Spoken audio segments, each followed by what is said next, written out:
their 8th game in a row. They did? Did they Yeah. win today? Yeah, they're actually playing another game now. It's a doubleheader. So What was the score of the first game, Mike? 3-2. Oh, close. Wow. Yeah, it was. It ended on a fantastic catch by Verdugo. Saved the game from being tied up and probably going ahead. And probably being won by Minnesota. So. You mean they're doing things to help us forget Jackie Bradley and Mookie Betts and so on?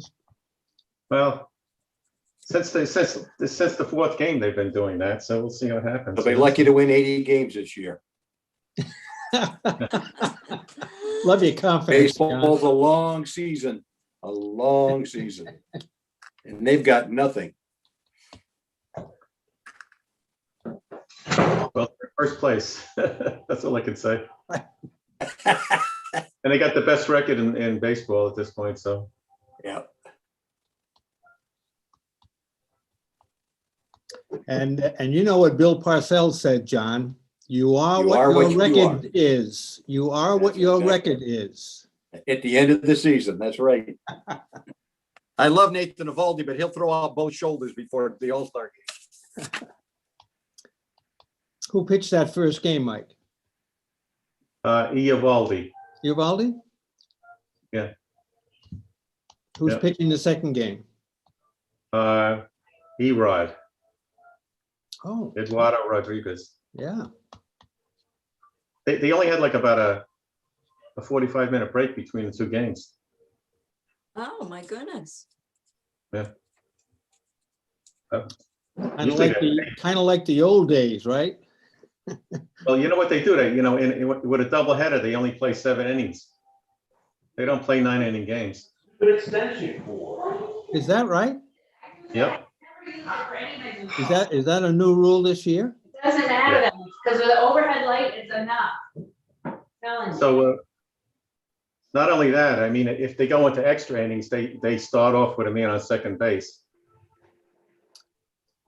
and nobody out. I'm getting old.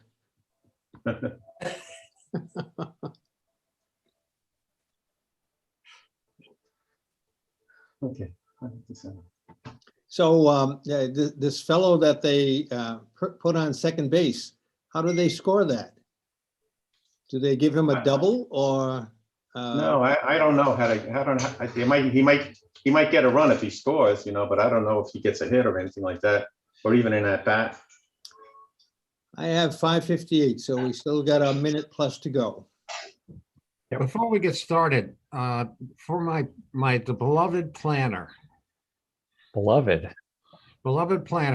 a lot of people in our development are really confused about this airport overlay business. And I told them it just means that there's nonstop 747 service from Middletown to Antwerp. Or air-to-air refueling. I told everybody basically it's an administrative thing, primarily to provide a safety zone for aircraft. And it means you can't put up a 300-foot TV antenna. Well, tell them to attend the subcommittee meeting. Has that been scheduled yet, Ron? No, we'll talk about that. It's on the agenda. Oh, okay. And one other thing, I think I asked last week about getting some feedback from the town council in a formal manner when they vote on things that we send up and don't support.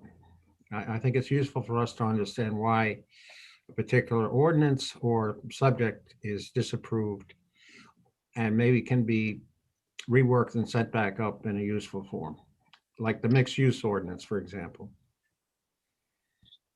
I think that's a good topic for discussion when you meet with the council on the 28th. That would be a good opportunity to express your desire to get a little more guidance from the council.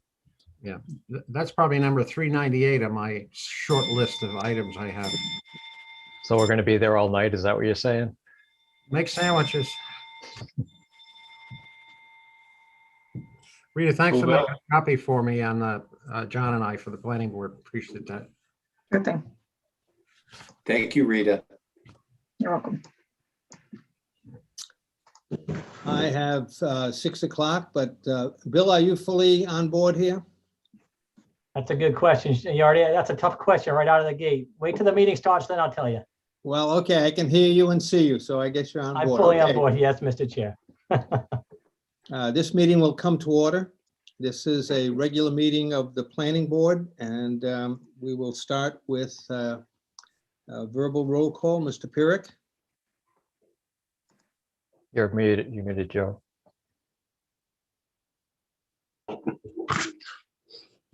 I am here. thank you, Joe. Mr. Chumo, Present. Mrs. Owen, Present. Mr. Weber, Present. Mr. Fenton, Here. Mr. Nash, Here. and I am present. The meeting is open. If you wish to speak, please raise your hand in the field of view. All votes will be taken by roll call. First item on tonight's agenda is the approval of the minutes of the March 10th regular meeting.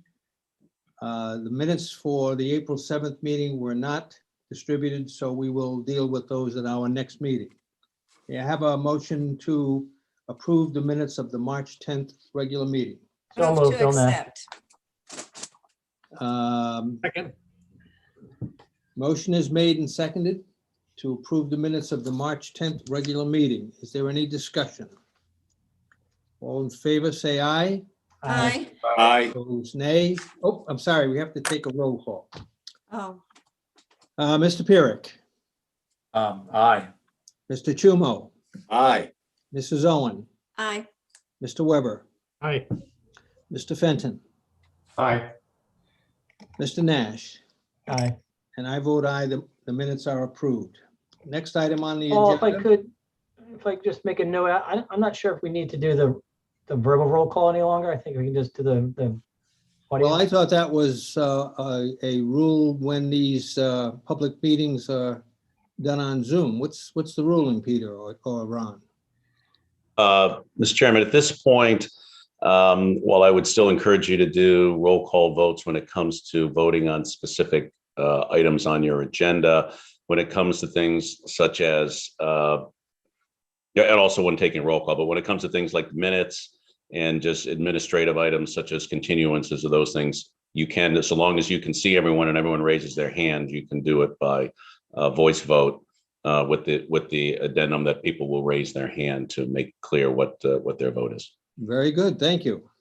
We Thank will do that, and I will call for the voice vote only if there is an issue. Next item on the agenda is item 2, correspondence, a memo of the town planner dated March 8th, 2021 regarding administrative subdivision approval, Kristen M. Zekis, 172 Alston Avenue, plat 116 NE, lots 28A and 38A. May I have a motion to receive this correspondence? So moved. Second. Second. Motion's made and seconded. Any discussion? Ron, do you want to comment on this? No, it's a simple administrative subdivision to merge 2 parcels into 1. Any further discussion?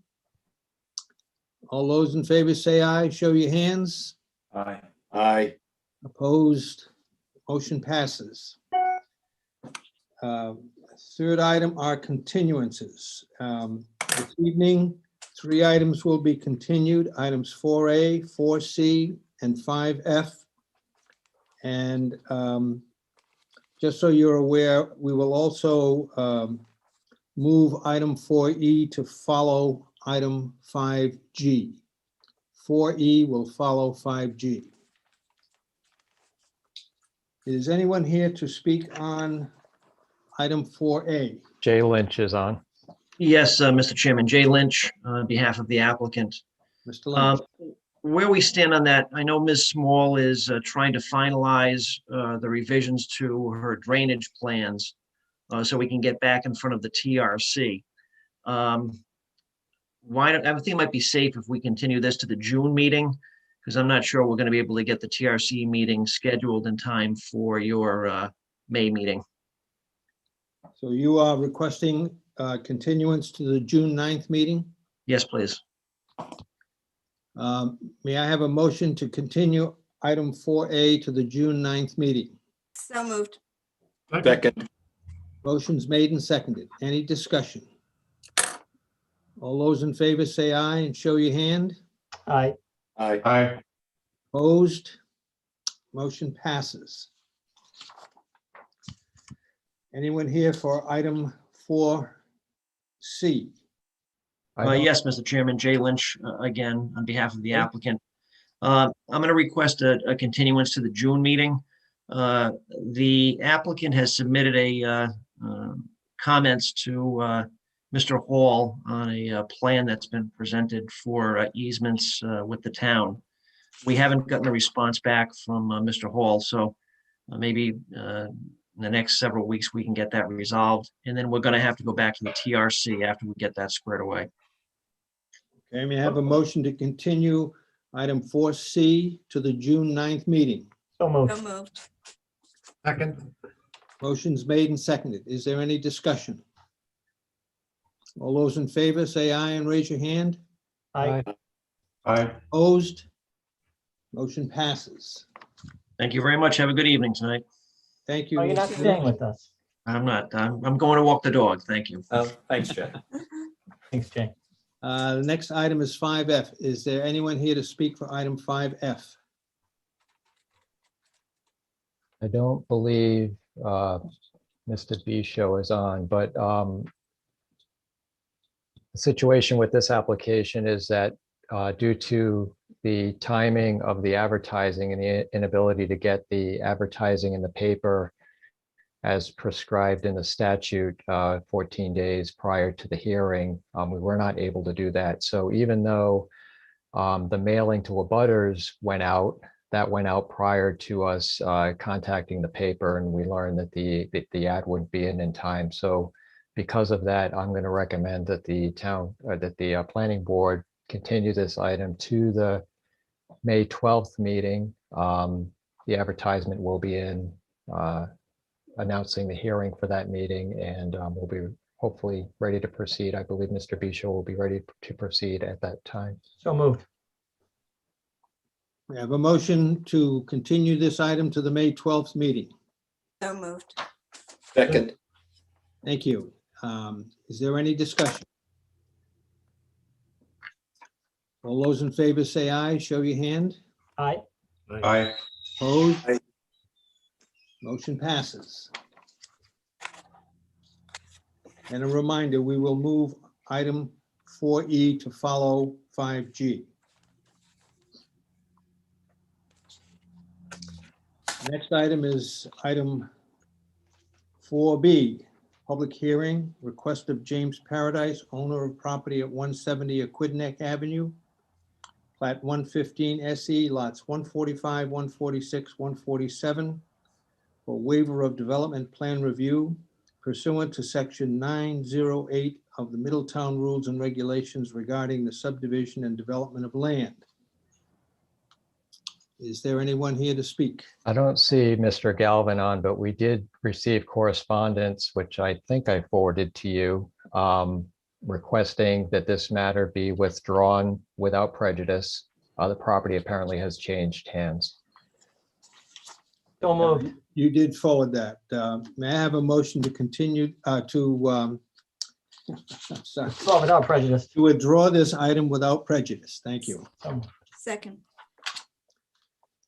Is there any discussion?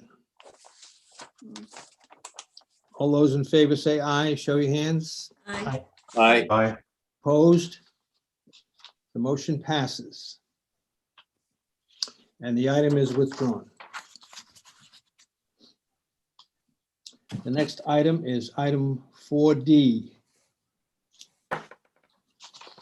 Review and provide recommendation to the town council on proposed amendments to section 400, definitions, section 02, schedule of district regulations, section 703, accessory uses and structures, and section 725 of the Middletown zoning ordinance regarding ground-mounted solar photovoltaic installations.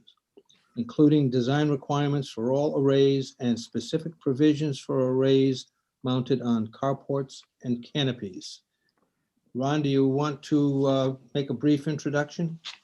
Sure. So what happened at the last meeting, the last time we talked about this, there was a request from the planning board to revise the language that was formerly former heading as a abandonment, and the solicitor was asked to take a look at that and to suggest some language. So the draft that you have now before you does include the language that Peter provided, and all of the revisions that had previously been made by the board are also incorporated into this latest draft. So I think it's pretty much ready to go. And I don't know, Peter, you want to talk about the work that you did on that last section? Yeah, Ron, so we did add some language, and basically the term of art is decommissioning as opposed to abandoning these solar arrays. And so the language that we put together was actually based on a model solar ordinance that was put together at Georgia Tech and has been followed in a number of jurisdictions. But there were specific provisions not only for approval, but also requiring that they be decommissioned once they stop at the end of their useful life within a specific period of time.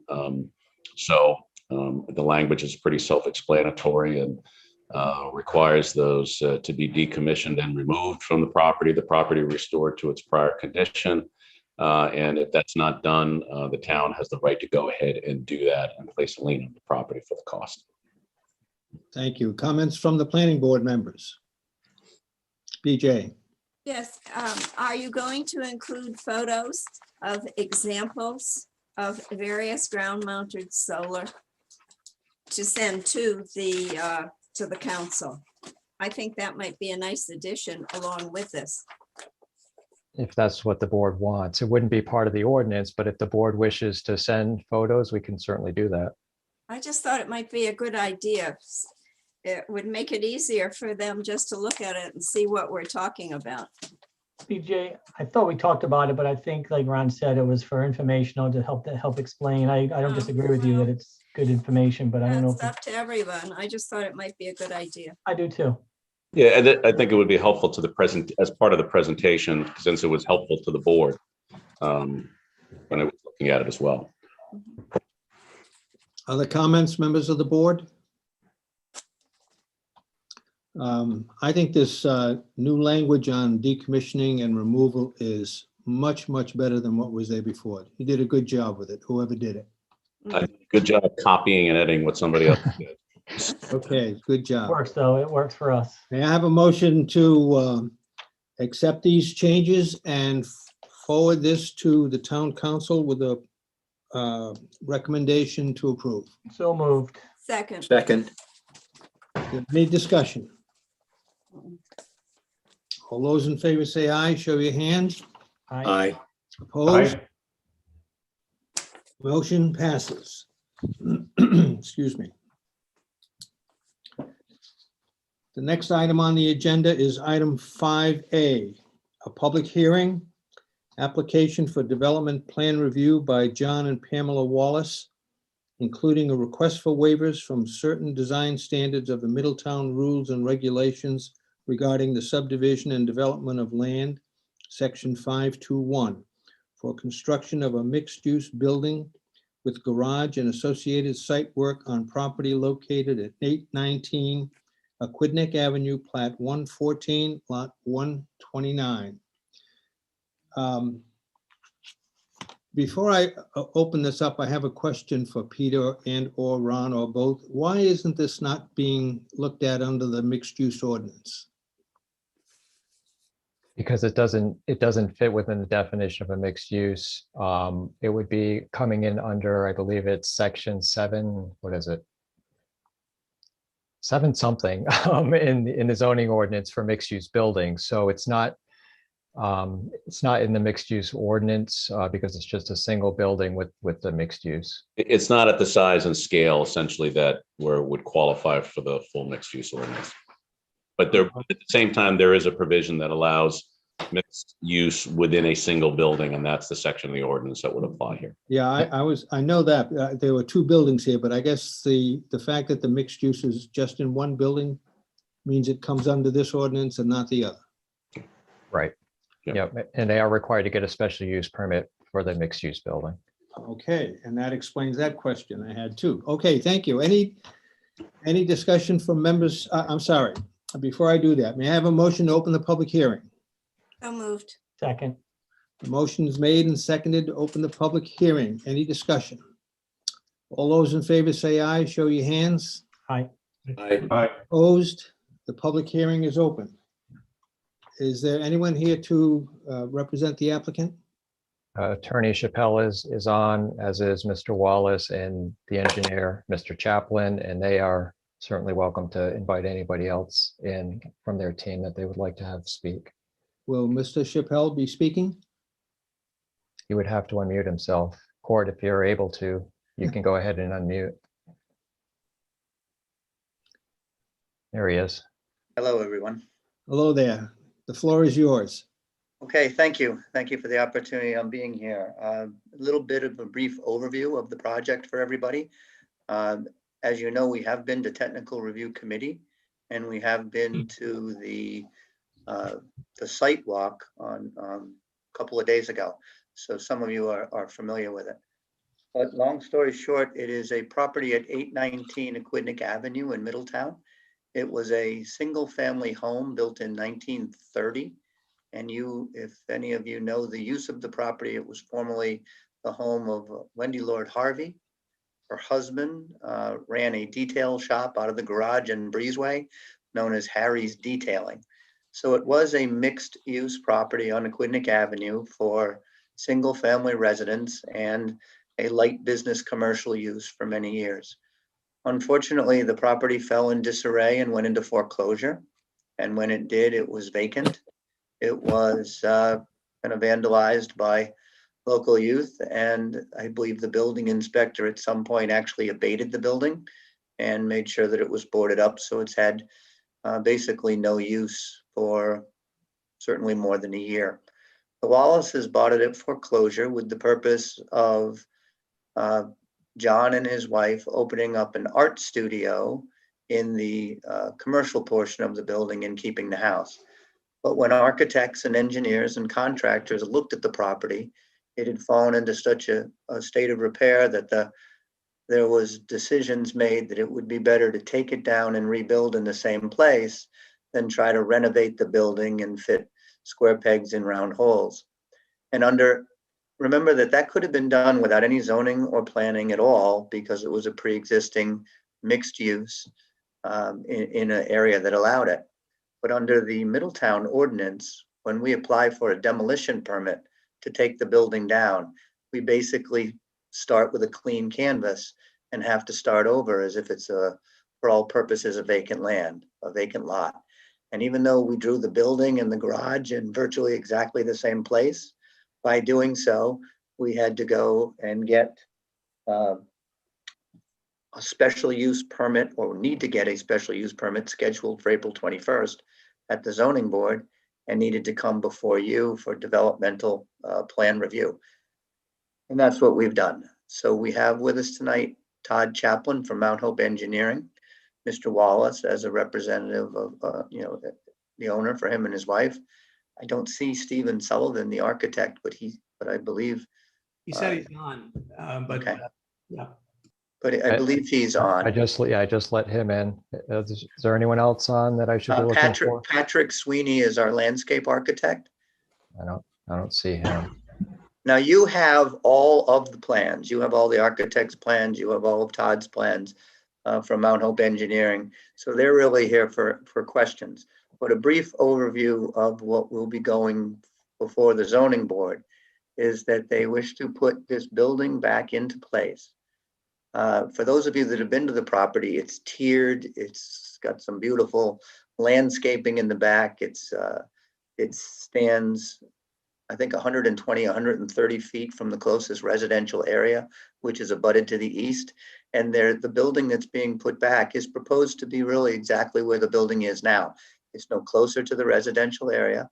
It doesn't require any zoning relief in that it doesn't require sideline, front yard, or rear yard setbacks, nor does it require any lot coverage setbacks.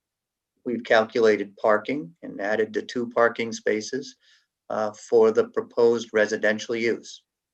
The residential use now is a 3-bedroom, I guess, colonial type building.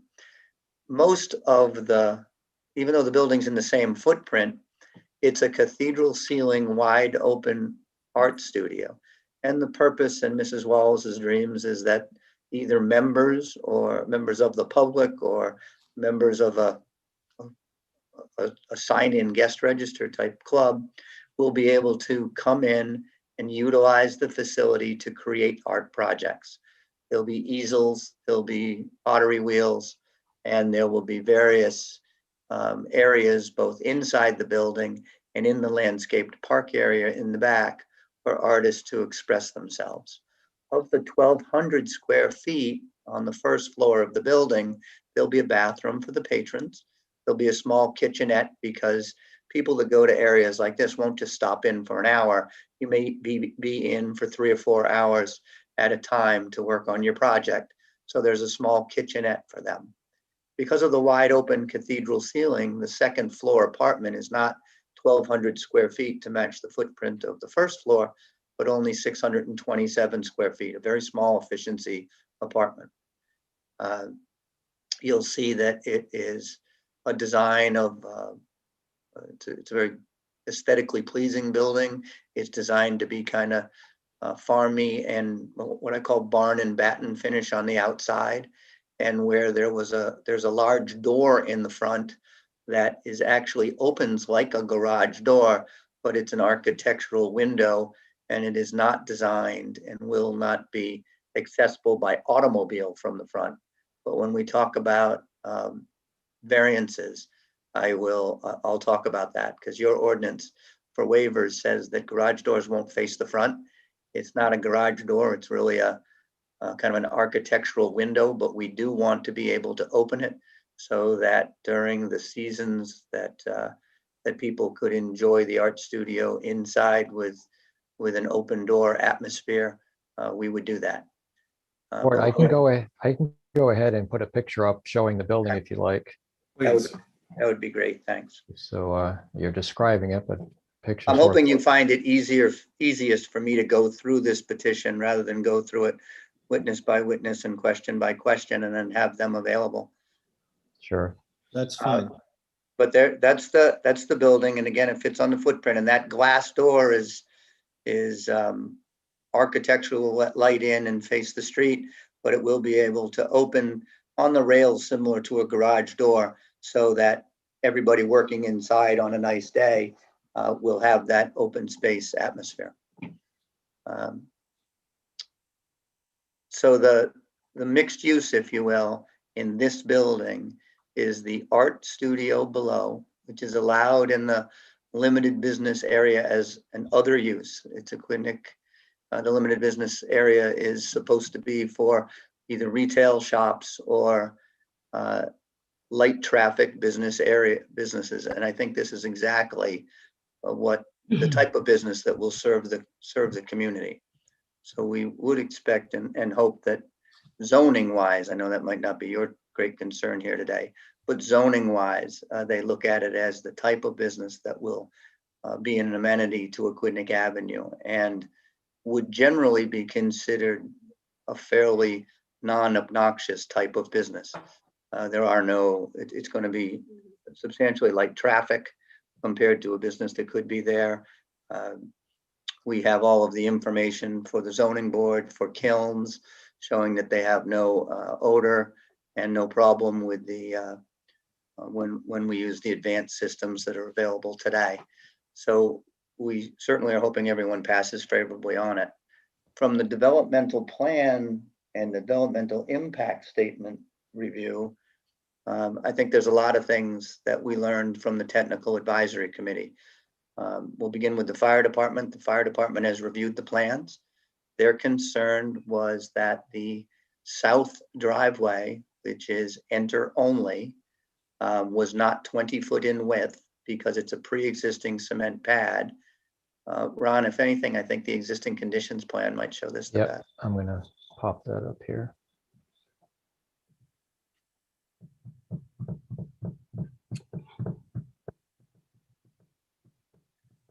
So for those of you who've been to the site, there is a cement driveway on the southern boundary of the property that we are trying to utilize because it's in good shape.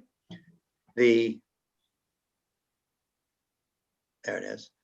And two things on that. The fire department noted the width and wanted to be 20 foot in width. So there were discussions that we would widen that to 20 feet for the fire department and have done that. We specifically didn't want to pave it out to 20 feet or concrete. One, because it creates more impervious surface. And two, it's already gone to Rhode Island DOT, and Rhode Island DOT did not want to invite two-way traffic. They wanted the one-way traffic with the sign, and by leaving the cement road, we believe it will invite it as one-way traffic, but by putting gravel or pavers or something that has to be acceptable to Mr. Holden, I believe it is, at the fire department, we'll make sure that the fire trucks will have the capacity to get through there with the trimmed trees, as well as the footing for them not to have any problem with their fire department apparatus, but not invite general public to be going in and out in a 20-foot wide driveway. And those changes have been reflected on the newest revised plan that we have. There were also findings by the technical review committee to make some other modifications. It was brought up, I'll leave engineering for a minute, but it was brought up that one of the landscape trees was shown on the state property that's been relocated onto our property. There were concerns about a bike rack, and that has been placed on your landscaping plan. So, there were concerns that the sewer line was relocated to the south and that it not run under the drainage. That was done. There was a requirement that utilities be underground and located, and that was done. And that the water line was properly located. Originally, you received a set of plans that showed where a water line was. When we went to the water department, it turned out that there was no public water to this property. It was fed by a well that nobody could find. But there is proposed water, and there's a letter in your file where the water department says that there is adequate water to service this facility. So between the Utilities Commission and the Engineering and the Technical Review Committee, I think we have made all of the changes that were recommended. There was also a number of waivers that were discussed. And the first was that the lighting that was originally proposed was not dark sky compliant. That has been changed to be dark sky compliant lighting, and no waiver would be requested. There was also a concern, or at least it wasn't shown on the plans, that your windows that face the road must be in excess of 20%, but less than 60%. That has been calculated and I believe now shown as a note on the architect's plan, and no waiver is requested. Again, if you look at that garage door or that window as a garage door, and note that the landscaping and sidewalk plan now specifically suggests that you'd have to run over bushes to put a car in there. So I'm hoping that's why you say it's not a garage door, but because it looks like a garage door in that it is the size of a garage door and that it opens like a garage door. If you find just out of procedure that you want to call it a garage door, then it would require a waiver. And I believe that's what your town planner meant by we may need a waiver for that door. And I think that's ultimately up to this board. There was also a question originally of building exteriors because the garage was shown as a proposed metal building. All of the buildings now at the suggestion, I think, or what we heard from the technical review committee, are going to match. They will be that barn and batten look that's consistent with the you often see on a metal roof, that New England metal roof looking outside exterior, but it is that barn and batten roof, and it is traditional materials in the way it looks. I believe your ordinance is to kind of block us from having low-end metal sided type of buildings. This is a metal siding application consistent with metal roofing. That is the look that's drawn on Mr. Sullivan's plans. And now both buildings match. The final waiver that was discussed was your ordinance calls for a 10-foot separation line between all parking in the front yard. And that 10 feet should be 5 foot of sidewalk, and I believe 5 foot of vegetated buffer. And there was an issue on the architect's plans that showed 10 feet and the engineer's plans that showed less than that. And it was pointed out that a waiver may be needed. That a lot of that had to do with the final calculations that were discussed between Mr. Chaplin and Mr. Warren Hall for the drainage plan. And I'm told as of today, I'm going to let Todd speak about it, but the drainage plan and calculations are such that it can stay as in the drawing in front of you, and no waivers would be required as to maintaining the 10 feet. So we aesthetically believe we can get rid of some impervious material by not having a 5 foot cement sidewalk and merely having a cobbled walkway or something that was 3 feet, because it really, you know, your recommendations are not only for a project this size, but maybe for Target if they came. We can certainly see why a Target or something like that would have two-way traffic and a 5 foot sidewalk. I don't think anyone here suggests that we may need a 5 foot sidewalk to get around this building. So although we don't need to waiver the 10 feet, to the extent a waiver is required, we would rather have a 3 foot walkway around the building that we can allow the landscape architect to make more aesthetically pleasing than just a traditional sidewalk.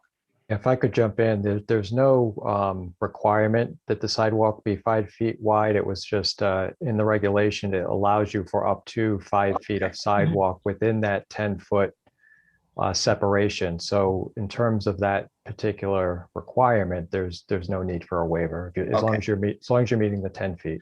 We are. Thank you. I appreciate that.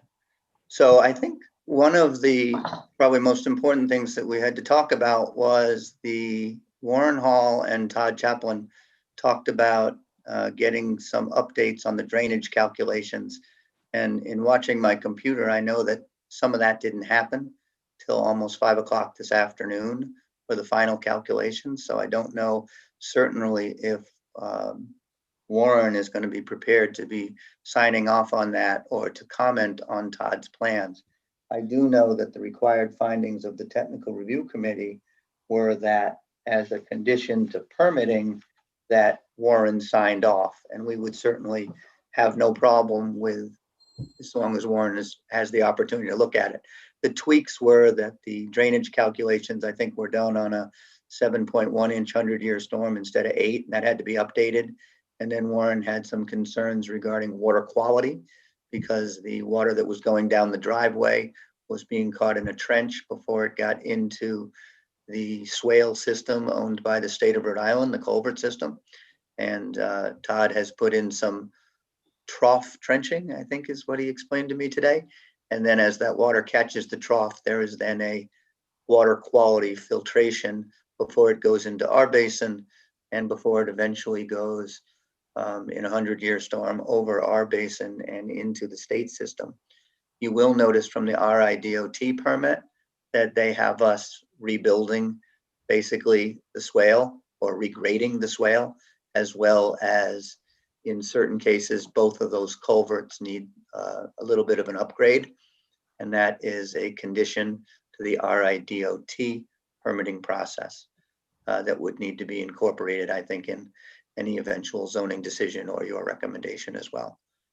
So with that, I do have Mr. Chaplin to answer engineering questions, Mr. Sullivan to answer architectural questions, and Mr. Wallace, if you have any questions about the proposed use itself. Thank you. Questions or comments from members of the planning board? I have one. Yeah, I think the sidewalk issue really needs to go someplace, because the state does have a plan to improve the drainage and put sidewalks on that particular side of the Quidnick Avenue. So I don't think we need to worry about that. Bill? I think you're muted, Bill. Story of my life. Thank you for the explanation. I just wanted to point out, it looks like Warren is in the attendee room. I'm not sure if he's here to comment at all or to answer any questions. I don't have any questions for Warren, but if he wants to speak, maybe we don't want to give him an opportunity.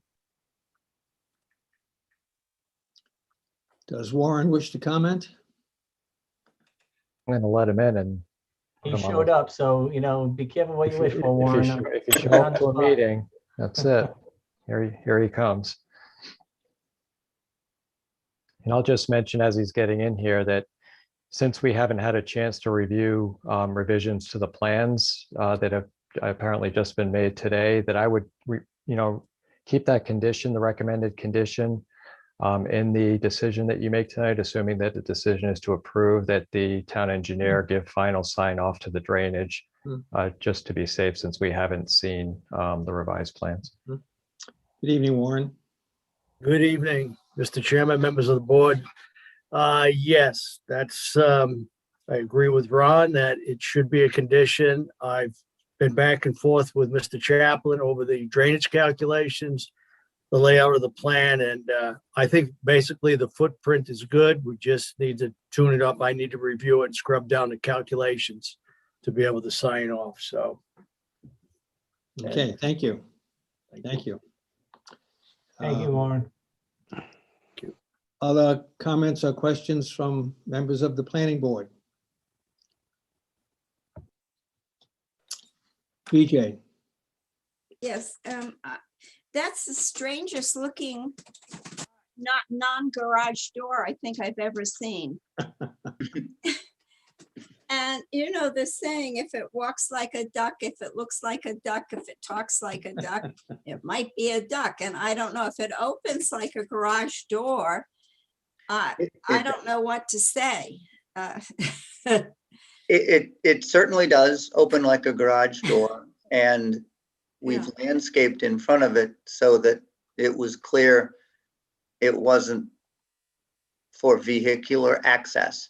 But that architectural door we have seen in other places, and what it allows to do is a giant window, but you have the ability to open that up so that in a place like an art studio that tends to have, I'll get in trouble for being judgmental, tends to have people that enjoy the outdoors and the atmosphere of open vaulted ceilings and an open floor plan and open air, would be able to have that during at least the 3 or 4 months of the year.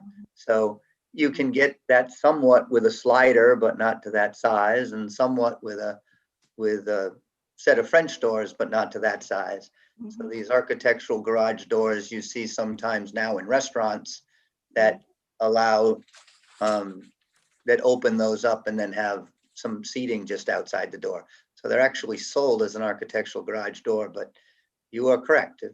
It does look like a duck and quack like a duck, and that's why I think it needs a waiver. I just truly believe that your ordinance says I don't want that garage door to face forward, and that's probably the reason that I don't want the commercial looking garage door to face forward, and this just hopefully isn't a duck in that one limited instance. Yeah, but it still overlooks the parking lot, doesn't it? It's in front of, yeah, there's clearly some of the parking spaces That's what I was wondering. towards the street, yeah. Yes, let's just hope someone who's parking their car there doesn't think it's a garage door. Paul, Bill, yeah, I would just say, frankly, I support it. I actually think they may have more of an issue trying to comply with the energy code. That's going to be a great heat loss, so that's on them to show compliance with the energy code. other comments from members of the planning board? Joe? I just want to say, I think, I applaud the efforts. While it overlooks the parking lot, you did mention, Court, that it's going to have landscaping in front of it, right? So Right. if somebody drives into it, they're going to have to drive through bushes. So hopefully they figure out that it's not actually a garage door. And I think with what we've been going through with COVID and the public health crisis, I think having the ability to really enhance ventilation in there, if you're going to have people congregating in an art studio, is probably a really good thing. And I know what our ordinance says, but I know people are trying really hard to get airflow going, especially in places like this.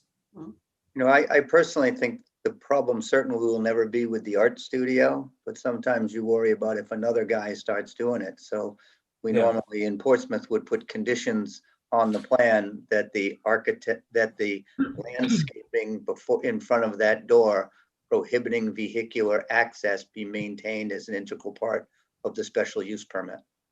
Very good. A new guy, Very good. Very good. I can't do that. Other comments on, Back to this. go ahead, Bill. Yeah, just one comment. Before we close public hearing and ask a public comment, I support what's happening here. And during the site visit, one thing I did notice that I think maybe should be at least addressed. I'm not sure what our purview is of it. There was the stone wall on the right-hand side. There's no mention of it. There's no identification of it. I can't see on the plan, but it is not in great shape. I'd like to see the applicant make an effort to commitment to maintain that, not only maintain it, which they have to do, but to repair it, which is what it's in dire need of. Can that be made a condition? I'm not sure. Well, I was going to say that we will fix that. So as the owner, we will commit to you that we'll repair that wall. Part of what we're trying to do is, for those of you there at the property, when it's done, we really want it to be a lovely space. So the walls, the landscape and so forth, everything's going to be freshened and cleaned up. So our intent would not leave a damaged wall, considering we're digging up most of the property anyway with all the drainage and so forth. So we'll repair that wall as well. Yeah, thank you, Mr. Wallace. You did represent that on the site visit, and I just wanted to make it known that before we get too far along, that we should make a note of it at least. That's very fair. Thank you. Other comments from members of the planning board? Art? Yeah, I I get a lot of newspapers every week and day, and I look in Providence, and then about once a week I see that a car has just driven through the front window of Ernie's Deli. So I hope nobody's going to drive through that, but it's certainly in Rhode Island, I think, a possibility. The stone wall is kind of fascinating. I have a stone wall behind my house, which I repaired. Hercules and I need to be the ones to repair that particular wall, because I looked at the size of the stones, and you're going to get it. If you got a strong guy, you're going to need a machine to make that thing happen. But I think if you can get it all together, it'll be absolutely stunning. Agreed. BJ? Yes, I think I made the comment that for the trees, many of them need some TLC. And I do think that Alan Kirby, I did mention that, who's our tree warden, would have some wonderful advice for what to do with the landscaping there besides the stone wall. Yes, and I'm going to, with Patrick, our landscape architect, given your recommendation, try to get a discussion with the three of us to improve on that plan. Wonderful. Thank you. Other comments? Okay, bear with me because I have a number of questions. And given the last topic was discussed, has the tree commission seen the landscaping plan? Yes, it has. And the response was positive. The response was positive, but you're going to go back there to consult with the tree warden on trees? Is that my understanding? Correct. Did you, Ron, are they required to submit a landscape maintenance plan? I thought that was required now. Good question. I'll have to look at that, Paul. We do have the landscaping plan. I don't recall if there's actually on that plan maintenance provisions.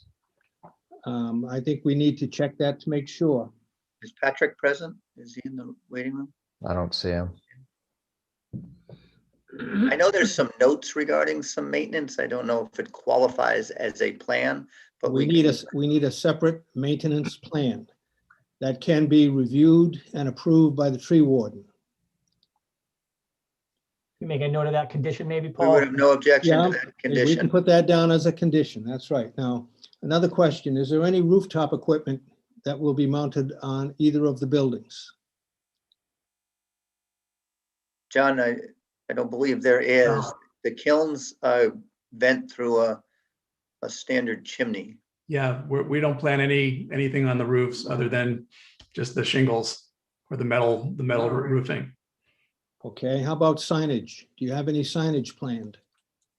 We didn't do specific signage here, but we are aware of the ordinance and we are not asking for any variances on the sign. Stephen, I think, did put one sign Yeah, we together. submitted a signage plan just to show that it follows the town ordinance, but it doesn't have like a graphic, but it's the size and the lighting.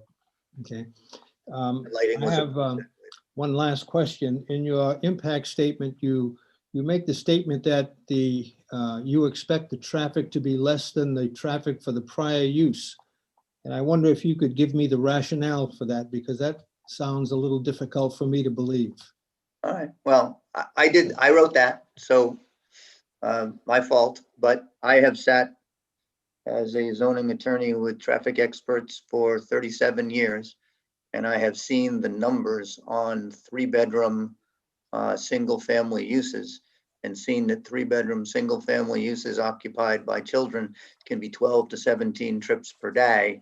I certainly think that a single-family 600 square foot efficiency apartment is substantially less than a 3-bedroom.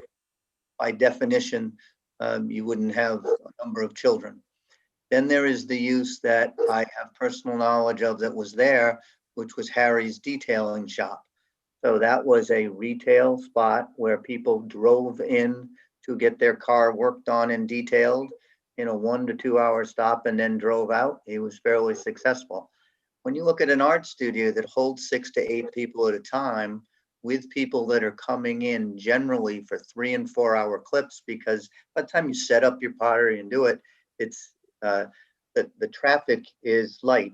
Also, that traffic is not necessarily during your Aquidneck Avenue peak hours. There's no reason to believe that it's a high peak at 8 o'clock or 8 to 9 in the morning or at 4:30 to 5 in the afternoon, but more of a school hour or middle of the day type of thing. So because it holds less people than could be utilized at the detail shop, and because a single family efficiencies is substantially less than at my 3-bedroom with all my children growing up, I think 40 trips a day was pretty accurate between school and work and everything they did. So I truly believe when I wrote that it is less than the intensive use of a full family living there with running a business out of the side. When I equate the businesses to be fairly even, there's one employee, so you really won't have anybody, even if they were there at traditional 9 to 5 hours, Monday through Friday, which I don't anticipate are the hours. I don't see this place going at night, but you know that this is the type of place that's opened around the convenience of hours of people's leisure time. And that generally may be 7 o'clock at night. So I didn't see it as a high rush hour peak for either employees or users. And that's why I truly believe it's less traffic than certainly what was there. But even more importantly, in a limited business site, what's allowed is a matter of right. Can you think of too many commercial uses that would be less traffic than what we are proposing? And I'm hard pressed to think other than just a storage building. There's even even a barber shop is gonna have twice the traffic as this has, in my opinion. So that's where that came from. I agree with you about the level of commercial traffic. I was curious about the rationale about the statement that you think it's less. I'm not sure I agree with it, but I don't think it's going to be any heavier than what was there before. Any other comments from members of the planning board? Mike? Will there be a manager on site, with this operation? I mean, there are kilns and, I don't know, wheels and stuff like that. I mean, does somebody have to be there if somebody comes in, is not familiar with the equipment? How does that work? I know Pamela's here, but I think we expect an employee. Yes, hi. So I would be the person that's there running and owning the space and understanding how to use the equipment. The only time someone else would be there if I'm not there to operate the equipment is if someone is highly skilled in ceramics and has a proven proficiency to be able to operate the kiln per se, or the pottery wheels. So there's an application process that we've used at the Newport Art Museum as well as the Jamestown Art Center to have access to those particular studios. And this would be something very, very similar. Okay. Other comments? Thank you. Okay, let's open it up to the public. Is there anyone from the public who would like to speak? Anyone wishing to speak can go ahead and raise your hand. If you're on the phone, you dial *9 to raise your hand. I see no hands, Mr. Chairman. No hands. Okay, may I have a motion to close the public hearing? So moved. Second. Motion's made and seconded to close the public hearing. Is there any discussion? All those in favor say aye and show your hand. Aye. Opposed? Motion passes. The public hearing is closed. May I have a motion to approve this request with, I can run through the conditions if yes, you like. please do, please do.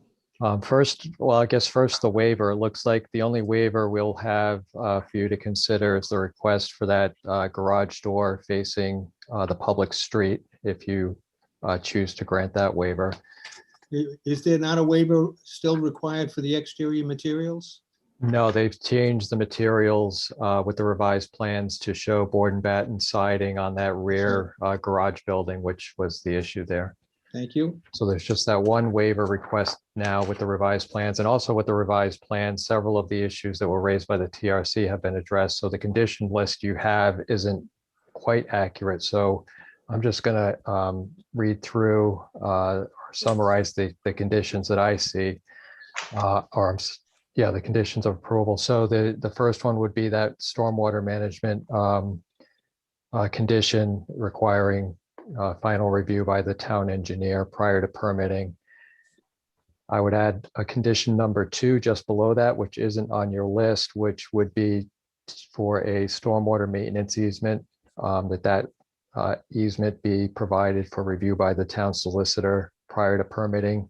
I neglected to put that on the list originally, but we do require stormwater maintenance easements for most commercial developments. A third condition would be actually the number 3 that's on the list, which is that the access driveway shall be one-way, with the southerly driveway identified as enter only, the northerly exit only, and that the appropriate signage be placed at the time of construction. Condition number 4 would be jumping down, because all of the others have been addressed, jumping down to number 8 on my list that you have in the memo. So condition number 4 would be that during construction, finished grading shall be confirmed to be consistent with and ensure proper functioning of the stormwater management design plan. Condition number 5, which was talked about tonight, is the requirement that the owner make effort to repair the existing stone wall on the southerly side of the property.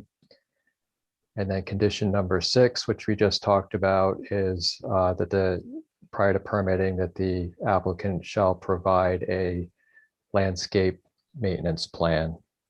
that is reviewed and approved by the tree commission. That's fine. So those, Maintain the landscaping in front of the door to block vehicular access. Yes, If we put that, the plan may be a good place to put that. That's a good place for it, yes. yes, that's a good spot. all right, so that would be part of that one condition, number 6 then. So those are the 6 conditions that I have, and the one waiver, and anything else that the board might wish to add. Bill, did you have something? Oh, just, I'd make that motion. I'd move approval that they've met the conditions. They've met the standards, All the findings too. all the findings. That was my next, the findings, and that it's meets the intent of our codes and ordinances. I move a favor with the conditions as stated by Ron and discussed by the board. That'd be my And motion. so we approve the development plan review and we recommend the special permit to the zoning board. Is that correct? You're actually not commenting on the special use permit. What you're doing is a development plan review and providing a recommendation to the board based on your development plan review. Okay. I would say, Paul, as laid out, as spelled out in the memo that Ron, we're talking about now. That's accurate there, I believe. Okay, do I have a second on that motion? Second. Is there, a motion is made and seconded? Is there any discussion? All those in favor say aye and show your hand. Aye. Aye. Opposed? Motion passes. Good luck with this. Thank you, everyone, so much. Good luck, guys. Thank you. Nice Good job. luck. Thank you. It's going luck. to be nice. Ron and Paul, I have to leave now, so I'll be checking out. Okay, John, thank you. Thank you so much. Thanks, John. Be safe. Thank you. And Mr. Bye, Chairman, Yes. I'm recusing on item 5B. If that is next, and Marissa Desautel is here to advise the board if you have any questions. Okay, thank you for informing us. I'll let Marissa in. I can find her on the list Oh. now. There she is. Oops.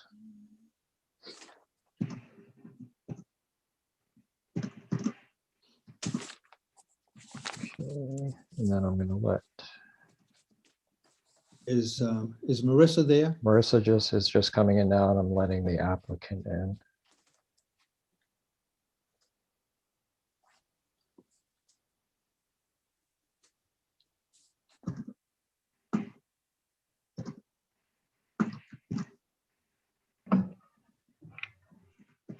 Everybody in who's supposed to be in? Think so. Welcome, everyone. The next item on the agenda is item 5B, application of Regal LLC and the James H. Claussen Revocable Trust for final plan approval of a 3-lot minor subdivision of property fronting on Valley Road, Plat 107 NE Lot 402. Who will speak for the plan?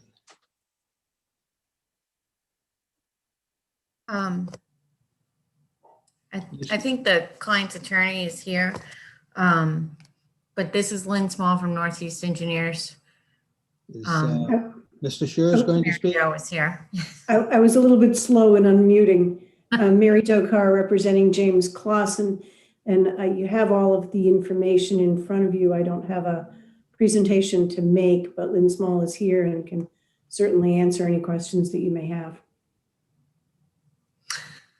Okay, so the project you saw a few months ago was for a 3-lot subdivision on Valley Road. I can share my screen if that helps the board.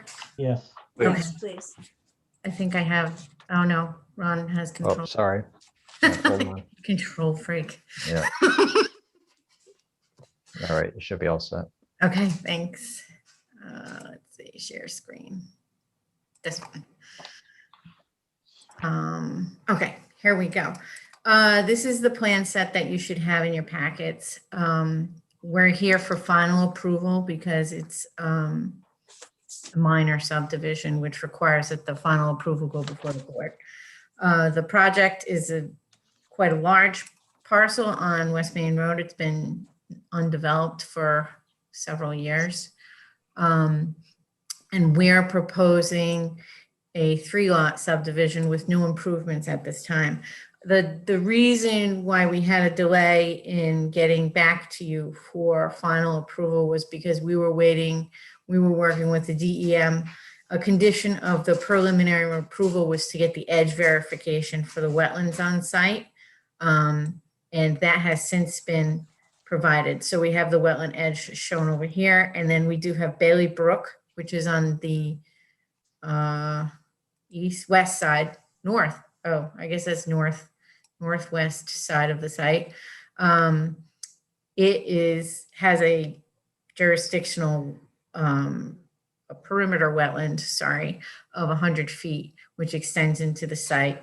The DEM did ask us to beef up some of the plantings that were there. The site had been cut for survey purposes and inadvertently went into some of the buffer areas while no plants were removed. Because that cutting had happened, the state had asked the owner to supplement the existing plantings with additional plantings. So if you actually drive by the site, you'll see some new plantings over there. That was part of the reason for the bit of delay we had in getting the edge verification.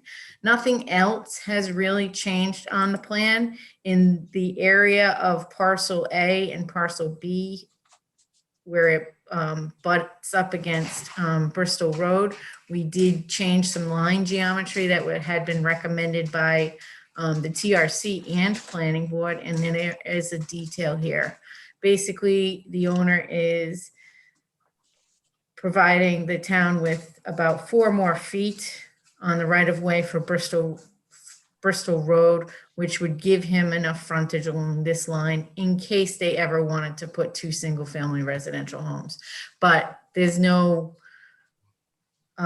proposal for any improvements at this time. That was just making sure we didn't box anyone into a corner in the future.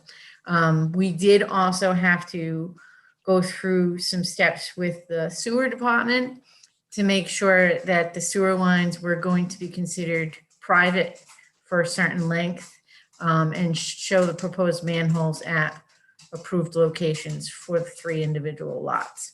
They'll tie into the sewer system in the residential development that's on the east side of the project. Those are the revisions that were made as conditions of the preliminary approval that you had issued several months ago. And those are the only changes that have been made.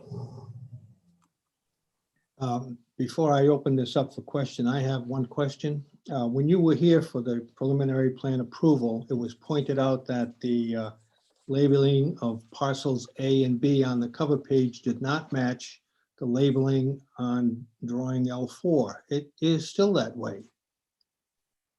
Is there a reason for that?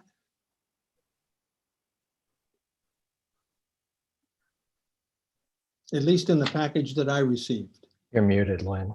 Len, you're muted.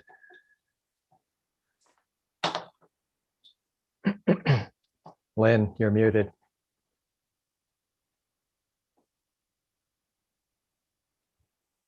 You're just talking away. Yeah. You're muted, Len. You're muted. Okay, I had a whole conversation over here. You guys missed it. But I'm done. Next. So you're absolutely right. The cover sheet has these in order at A, B, C, and if you're okay with making that a condition for the Mylar, I will make sure the revision happens. I will absolutely make it a condition for the Mylar. I don't know how that happened. Which is correct. It's been bugging me this whole time that they weren't in order. I'm like, who did that and how did I miss that? Is drawing L4 correct? Or are you gonna change it to be in order, Lynn? I'm gonna change it so that parcel B right here is A, so it goes A, B. Which drawing are you on? Oh, I'm sorry, you can't see my screen? You're on L4? Yes. This whole time I thought you yes. could see my Yeah. screen. And so the rightmost parcel on drawing L4 will become parcel A? Yes, the Okay. middle one will be B and the one next to Bailey Okay. Brook will be C. Good. Okay. I am so sorry. Good thing I don't have a huge development in front of you tonight. All right, Ron, will you capture that as a condition, please? Yes. All right, any comments or questions from members of the board?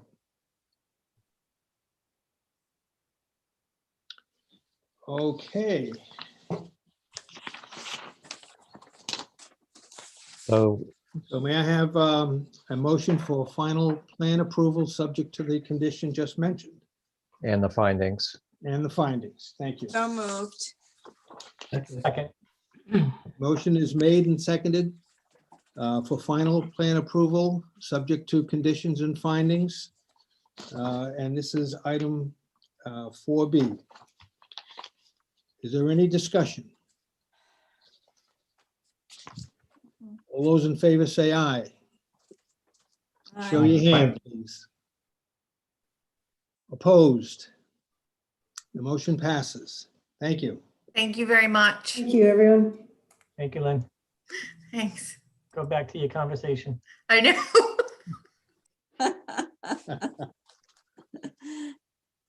Next item on the agenda is item 5C, public hearing. Application for development plan review by A1 Roofing and Construction LLC, including request for waivers from certain design standards of the Middletown rules and regulations regarding subdivision and development of land, section 521, and including recommendation to the zoning board of review for construction of 2 commercial buildings and associated site work in Zone 1 of the Watershed Protection District on property fronting on Aquidneck Avenue, Plat 114, Lot 507. Welcome back, Peter. I'll make a motion to open the public hearing. Do I have a second? Second. Thank you. Motion's made and seconded to open the public hearing. Is there any discussion? All those in favor say aye, show your hands. Aye. Opposed? The public hearing is open. Mr. Martland? Yes, good evening, Mr. Chairman and members of the board. Thank you for allowing us this opportunity tonight to present the petition to you for A1 Roofing. With me, I've got Sean Napolitano, who is the owner of A1 Roofing. They own the property on Aquidneck Avenue, designated as map 114, parcel 507. Additionally, we have Mike Russell, who is the engineer of record with respect to the proposal. Briefly, and I know that I think most of the members were able to attend the site visit that we had on Monday, and so have I think a good familiarity with the property. But briefly, the property is presently used as it's kind of like an open yard with special trade contractor storage. What's being proposed is to construct 2 buildings on the property, which would have both office and special trade contractor use.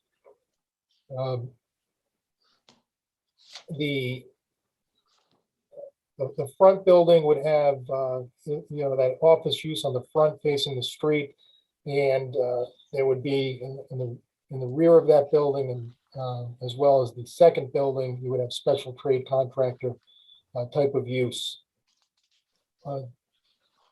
We're here tonight because we need both the recommendation and advisory opinion relative to development plan review, as well as a recommendation relative to Zone 1 of the Watershed Protection District. As the board's aware, there is sort of the ravine located on the northerly portion of the property in which there's a stream, which the genesis of the stream really begins up on the Gaudet School property, comes across Aquidneck Avenue, down through this property, through Valley View, and ultimately to the reservoir. So this property is located in Zone 1, and so any use of the property does require a special use permit. Mike Russell worked with DEM in coming up with a proposed plan for the treatment of stormwater runoff to make sure it's both treated from a quality standpoint and meets the DEM standards, as well as from the rate of runoff. And he can testify to that. Mike applied for and ultimately received the insignificant alteration permit and the permission from DEM relative to this proposed design. So I think it quite frankly will, vastly improves the water quality, because the board members who are out there, obviously there is no present treatment of water. There are no water quality measures at all. There is just sheet runoff of stormwater. Additionally, there were architectural plans prepared by Dan Herkenrother. The original plans that were submitted have been amended so that we could eliminate what would have been waiver requests for the front facade of the building, having the appropriate break every 40 feet. So Dan has revised those plans. Additionally, there's been a roof added to the second building to eliminate those waiver requests and have the building come more in line, obviously, with the town's requirements and what the board desires to see. Make sure that those are met appropriately. I think it's probably, at this point, I would suggest that Mike explain the existing conditions on site and what the proposed conditions are from both a drainage perspective, water quality perspective, the parking layout, and the provisions for landscaping that were done. So Mike, if you want to take over with respect to that. Certainly. Mr. Chairman, members of the board, good evening. Mike Russell on behalf of the applicant. Ron, is the site plan up? It is, you're good, yep. Okay, I'm good, okay. So as Dave mentioned, we had a site visit with the board a couple of days ago. I trust the board is warmer now than they were during that particular site visit. But as you could see, currently it's serving as a contractor's yard for random storage of equipment and material. The subject property, as Dave mentioned, is in the watershed, zone 1 of the watershed protection district. It's just slightly less than 3 acres in size. I think he touched on the uses. There'll be 2 separate buildings, both totaling roughly 20,000 square feet of mixed use of office and tradesman center type use. The parking that's provided for these uses, these buildings, meets the requirement per the category in the zoning ordinance. We're not seeking any other relief from the zoning board. We're just proceeding on a special use permit.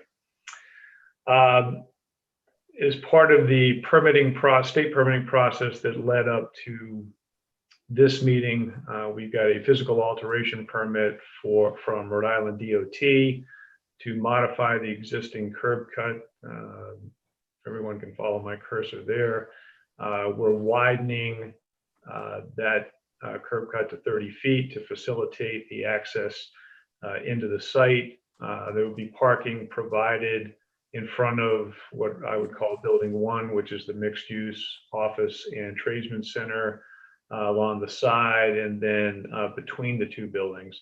The applicant wishes to make a physical connection between the 2 properties, which he also owns the property to the south.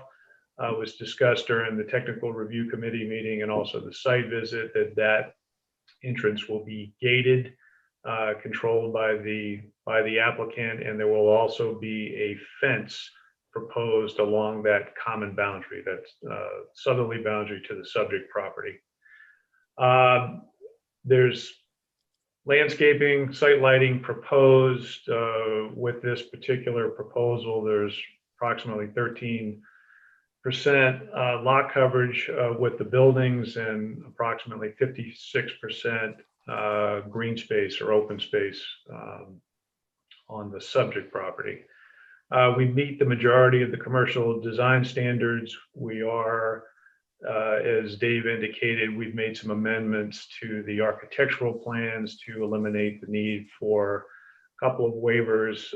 We've also agreed during the technical review committee meeting that we would extend a crosswalk out to a pedestrian crosswalk out to Quidnick Avenue. There is, for the future improvements of Quidnick Avenue, there is a sidewalk proposed along the westerly edge. So the applicant is happy to make that connection. So the only waiver that we are requesting from the commercial design standards is the 20-foot buffer from commercial property to residential property.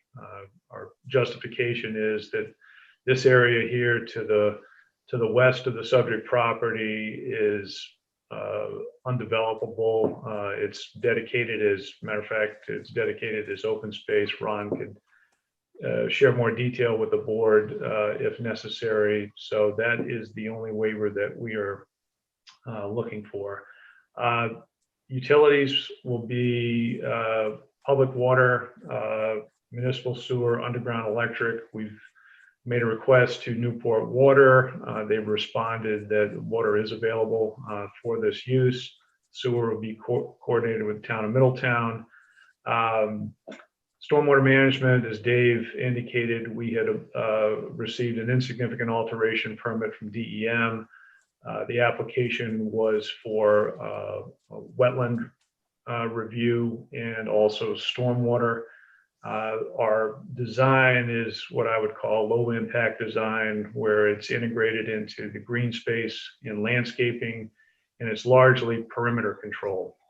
This proposed development is not expanding the existent limit of disturbance. We are working within the current limit of disturbance and maintaining the existing drainage patterns to the wetland and wooded area.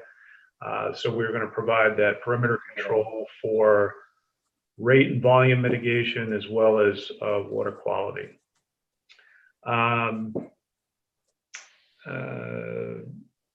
And that is the project site plan and state permitting to date in general overview. So happy to take any questions from the board members. Comments or questions from members of the board? I would just, if I could just add, Mike, there would still be, in terms of waivers, one additional waiver to that buffering requirement, which would be for the exterior building materials. The materials were changed from the original set of plans, but you're still proposing to use hardy plank as siding, which technically would be a waiver to allow that synthetic building material. So I see two waiver requests. Okay, I'm assuming the applicant is Dave, is Dan on the meeting? I don't think that Dan is on the meeting, but so which, the front building would be a brick building, Ron? Yep, but I'm looking at the rear building that changed. I think the original plan, you had a metal building in the rear, and you've changed that plan to show hardy plank siding, which is fine. It's better, but it's still technically a waiver because it's considered a synthetic material. Okay. Ron, did you want me to pull up those plans? I have them here. I can pop it up. Can we stop sharing, Ron? I just stopped you. Okay. You have no choice. Let me just share my screen here.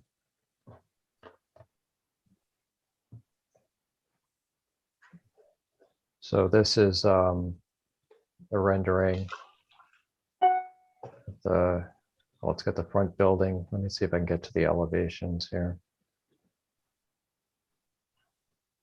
So it does show the brick, the front building being brick, and then this area at the back, you see at the bottom of this page, at the rear of the front building, that is now hardy plank. And then the second building on the site is I believe that was metal siding on this previously, and now it's showing hardy plank on the rear building as well. And you can see from the elevation too, that they've added the mansard roof to address that issue. So that waiver goes away that was included on the memo. And then maybe just going back to the beginning here. I don't know what the best picture is, but you can see the front building here that they've modified the front elevation to incorporate those breaks in the plane of the front wall. It was essentially a straight wall straight across the front of the building, but they've made some alterations to include the required offsets in that wall. I don't know if Sean if there's anything else you wanted to point out. No, I think that was the only major design change that we made to it, Ron. So we didn't have to request a waiver on that. Right. Yeah. So again, bottom line is I see the two waivers. The one being for those the use of that hardy plank as an exterior building material, and then that rear property line buffer due to the location of the stormwater treatment system. Ron, I do have a question for you though. So if that siding on that was not hardy plank and it was metal on the siding of that back tradesman, would that require a waiver also? If it was metal, it would be a waiver. Yes. Okay. If it was wood, then no. The only way you get away from the waiver would be as if you were going to do true wood. But the hardy plank it looks like wood, but it's still technically a synthetic. Okay. I'm trying to fix that. We're not there yet. Okay, comments and questions from members of the planning board? I have a question. Yeah, let's go back to, there you go. BJ? Yeah, my question is, I noticed that in the material sent to us, there was a comment about a lot of revisions that were needed. Were all the revisions redone and given to us? I don't see them here. And my second question is there a need to go to the Tree Commission or the Conservation Commission for this project? Yeah, that's a good question. I can speak to the revised plans. They were provided to you electronically. They weren't in the packet that was mailed because they came in after the packets went out. Oh. Well, the part of her question that still needs to be answered, did this go to the Conservation Commission? It will go to the Conservation Commission. That was for mine. for the Watershed Protection District. That's not something the planning board gets involved with. Each board, the Conservation Commission and the planning board, will issue its recommendation separately to the Zoning Board of Review. Regarding the Tree Commission, the landscaping plan has been sent to the Tree Commission, but there hasn't been a meeting since it was sent. So we do not yet have a recommendation from the Tree Commission. That also raises the question, do they need a landscape maintenance plan?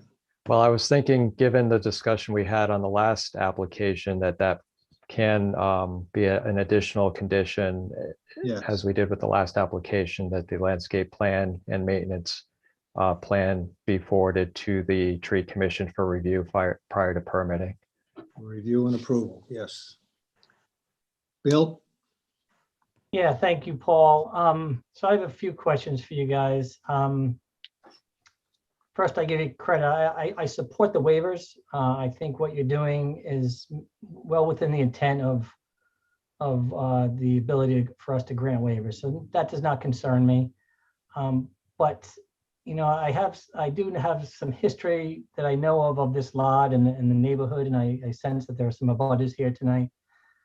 I just, maybe you could speak to the current state of the property as it exists now, right? With the stockpiles and the concrete walls and the storage bins and the containers, shed, and Jersey barriers. What, and in light of the fact that you're looking to connect the property to the property that you also own and gate it, I get that, but can you speak to what the plan is? I mean, there are some large stockpiles of material. There's existing operations that are going on. Do you plan on taking those down and relocating them? And frankly, my concern is the stockpiles, which is generally the root of the problem over there, that they're so large. I sense that they may get relocated over to quote lot 2.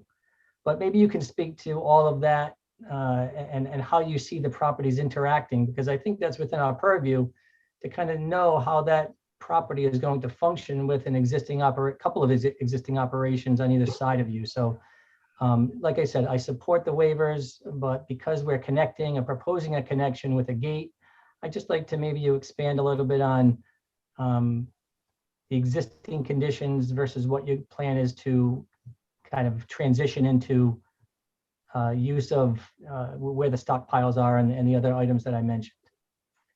Okay, so Bill, the property to the south, I think you referenced lot 2, that is leased to J&J Materials. Right. So they utilize that property. There are some piles there relative to the retail sale and the wholesale sale. That is permitted and is allowed. There was a permit to conduct that activity. I believe it was granted back in the 90s. The stockpiles located on lot 3, that will be eliminated. There'll be no stockpile of materials for A1 roofing.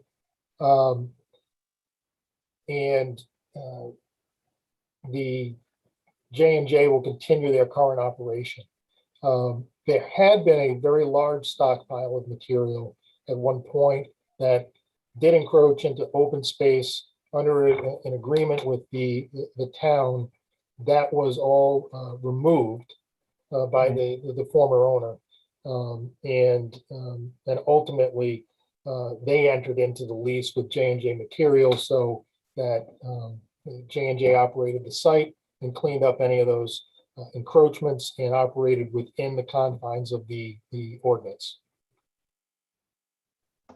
How about the other items? Well, I guess on that adjacent property line where the connection is going to be the gated connection, the material bins that are storing all of the mulch, and is that going to be relocated to some capacity on J&J?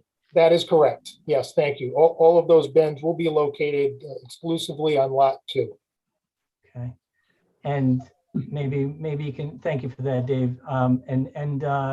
Will the Jersey barriers remain and the container, I know there's a container area to store containers for Sean's operation.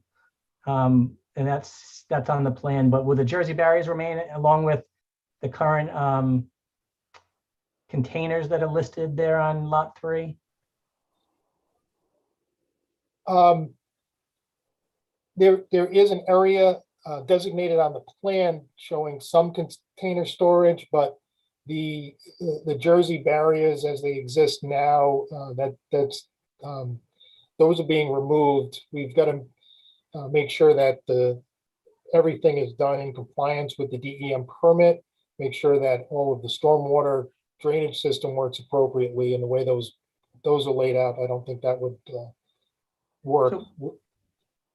So yeah, I'd like to see you maybe identify that on the plan, that, maybe not necessarily in the notes if they're buried in there somewhere, but just indicate if they're staying, they're staying for whatever reason, then frankly, I don't care. But I think we'd like to know, just anticipating any potential issues that may come up. And I hear you on the stockpile, and I hear you that it's leased to J&J, but it is owned by your client, right, by Sean, That's so correct. he leased it. So, you know, I just want to make sure that that stockpiles, I mean, and I know you have the rights to do it within the bounds, but, you know, I think full disclosure would be helpful here, considering, you know, you don't, you know, that we are going to consider a pass-through, and I support it, but I'd just like to know, you know, full disclosure, you know, not just for me, but for our board and the abutters that may be on the call. Yeah, there is no intention to stockpile materials. That's that is not what is happening with this site. And I'm not even sure I would consider what J&J is doing as a stockpiling of material, because they're not, material's not being brought in and then processed. It's material for sale, so it's not coming off a construction site like it had in the past. So Yeah, you know what, Dave, I think I would just, I mean, I appreciate the honesty here. I guess maybe if you might consider, considering that you've indicated the block walls with the material storage is going to be relocated or moved, if you're inclined to share that information on future plans, that would be helpful, I think, to everybody. Not, obviously not to be held accountable, but I just, full disclosure, I'd like to see it. If you're going to do it, you may as well show it to us.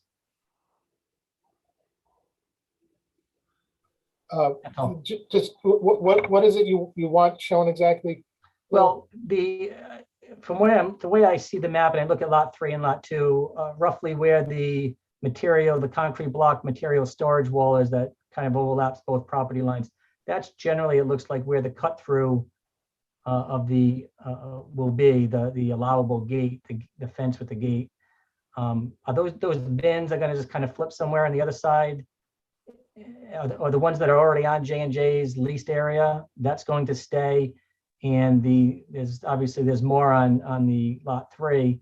If they're going to be relocated, maybe you show that as a proposed relocation, just for the big picture. Okay. Yeah, no, we could certainly do that. Yeah. Other than that, I support the waivers. Thank you for your answers.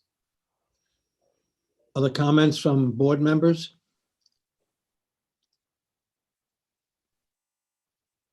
Art? And then Well, Joe? Yeah, this really is not into the details of this project, but I am absolutely remarkably pleased to see significant commercial development in 2 major projects, at least on Aquidneck Avenue. The one across the street with Food Works and Mr. Napolitano's project, under the most difficult of economic times. And it displays to me a great confidence in the town itself and people willing to invest their money and their effort and their sweat, which increases our commercial base and is a very positive thing. So I think we forget that sometimes. We're in the weeds, but I like to pick my head up and look out there and say, I think these are good, very, very good projects. They're getting the scrutiny they need, and they will be ultimately successful in supporting the town as we move ahead in the future. Thanks, Art. Joe, you had a comment? Yeah, I think Art's comments are appropriate. My comments really are from a wetland, you know, as tag Amit, the planning board's representative on the Conservation Commission, and this being in a Zone 1 watershed protection district. I know we're gonna take a closer look at the stormwater and drainage components of this. Dave, you stated it pretty accurately. This is kind of not at the top of the hill, but close to it, and everything drains, you know, down towards Valley Road and ultimately into the reservoir. And I know we've got issues with a lot of stormwater and water quality that continue to impact Middletown and Aquidneck Island. My question really, though, directed to Mike is, you know, with with the ownership of lots 1 and 2, are there any considerations based on what's going on lot 2 that impacted the design, capacity, techniques, whatnot for stormwater and management on lot 3, taken into consideration because of the uses that are on lot number 2? Did you modify the items for stormwater on lot number 3 because of, is there any flow or runoff that comes from a lot of that surface on lot 2 that go to lot 3? Because you've done a yeoman's job on lot 3 for sure, but lot 2 is kind of pre-existing, but now it's owned by the same entity, and you're going to be kind of sharing access, even with a lock gate. So I'm just kind of curious and kind of making that connection there.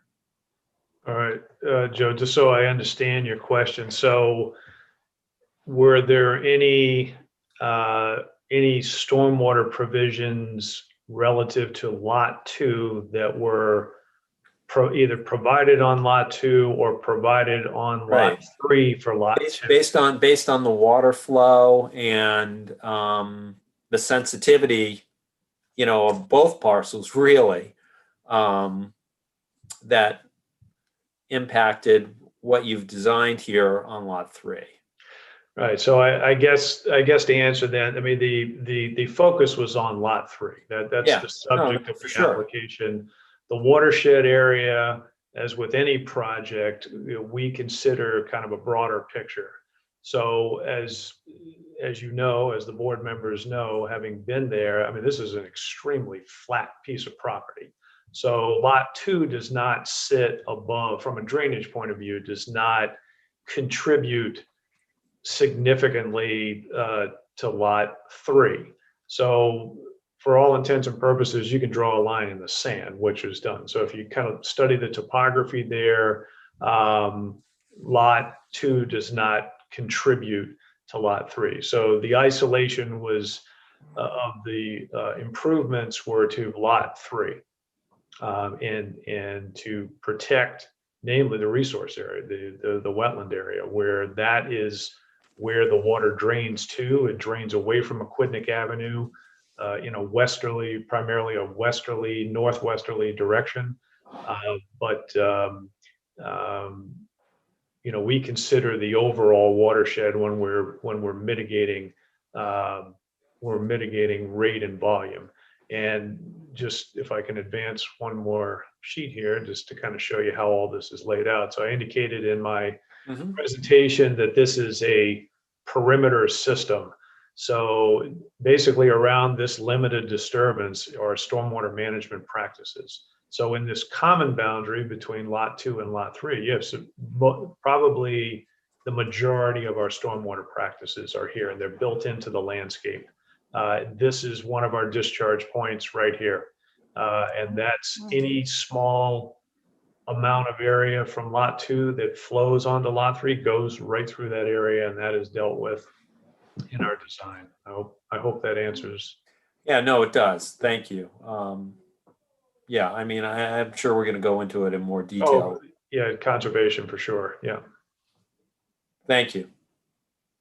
Other comments from board members?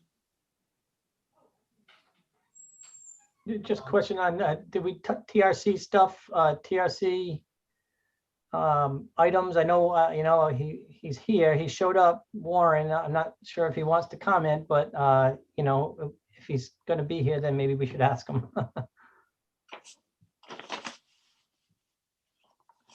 I can let him in. The TRC did review this, and there was, I don't think there were any recommended conditions of approval from the TRC. They, as a group, we approved the plan. Right. I'll let Warren in. He can speak for himself. He hung around. I think he wants to talk with us. That's the problem. When you hang around, you get sucked in. Sorry to do this to you, Warren. You're muted, Warren. I was listening comfortably there, but I'll say, thank you, and I'm happy to comment on that drainage plan. I think it's a good plan. The perimeter drains that Mike Russell has provided really do, in my opinion, a great job. And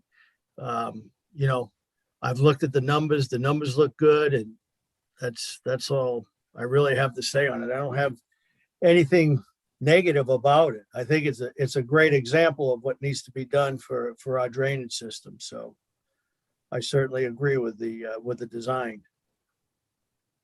Perfect. Thank you, Warren. You're welcome. While we're talking about drainage, I have a question for Mike. When I look at the contour lines, the area to the south of the building looks like it flows down to the basin, but the area to the north looks like it flows off to the lot above it. Is that correct, or am I misreading something? Okay, Mr. Chairman, let me just make sure I'm following your question. So if you don't mind, can I ask you to repeat that again, please? Sure. When you look at the contour lines, it looks like the area to the south of the new buildings drains southward and down into the basin. But the area to the north and west of the buildings looks like it just drains away to the area to the north and west. So that most of the water doesn't go down to the basin. Is that correct, or am I misreading something? No, it's just a very small area that bypasses. I mean, one of the objectives here is to follow the existing drainage pattern. So pardon the amount of line work here, but this is and these AutoCAD index boxes that are popping up. But this here is a stormwater practice. So you can see this 131 here is a proposed contour, for example. Yeah. And then you have a 131 here and then a 130 here. So if you take this inflection point, all of this area from essentially right here through here into this basin ends up in this practice. The remainder of this area, kind of where I'm circling here, ends up down at Cardy's property, but that's where it ends up now. So as you can see, there's very little cut or fill. It's just a fine regrading of this particular area around this widening of the curb cut. But everything else ends up at the perimeter. So it ends up on the northerly boundary. I mean, this from this point right here all the way down to this location right here. Yeah. That's the direction of flow, and that's the direction of flow for this proposal. So that's where it's all being captured. So it all goes down. It all goes down to this basin at the southwest corner. The majority of it, yes. The majority of it falls into, well, I'd say the majority, most of it, if you split the site like this, right through the buildings, yes, let's say, yes. Okay, the north half of the site ends up in this practice, which is connected to this basin. Okay. The south half, the eastern half, ends up in this practice along Aquidneck Avenue, and then that is conveyed down the south boundary all the way back to this basin. So this basin is handling the lion's share of storage and rate and volume control. Yeah. The other practices around the perimeter provide intermediate treatment and conveyance to that corner. I'm all set, Mike. Thanks. Okay. So other questions from the board members? If not, I have a few more questions for you.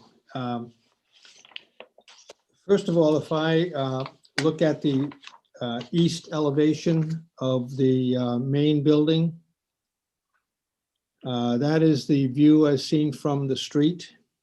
If I look at the roof, there is a rectangle labeled rooftop mechanical equipment. And my question is that the equipment or is that a shield? Ron, could you pull that page up It's, that Paul's looking at? Yep. I'm looking at A201.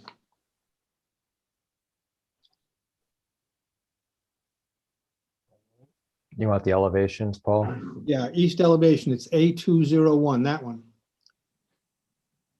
Right in the top drawing, up on the left side of the roof, there's a rectangle labeled rooftop mechanical equipment. And the question is that the equipment or is that a shield? No, that's a stairwell and an elevator shaft. I'm looking beside that. To the left, there's another one. To the left of that.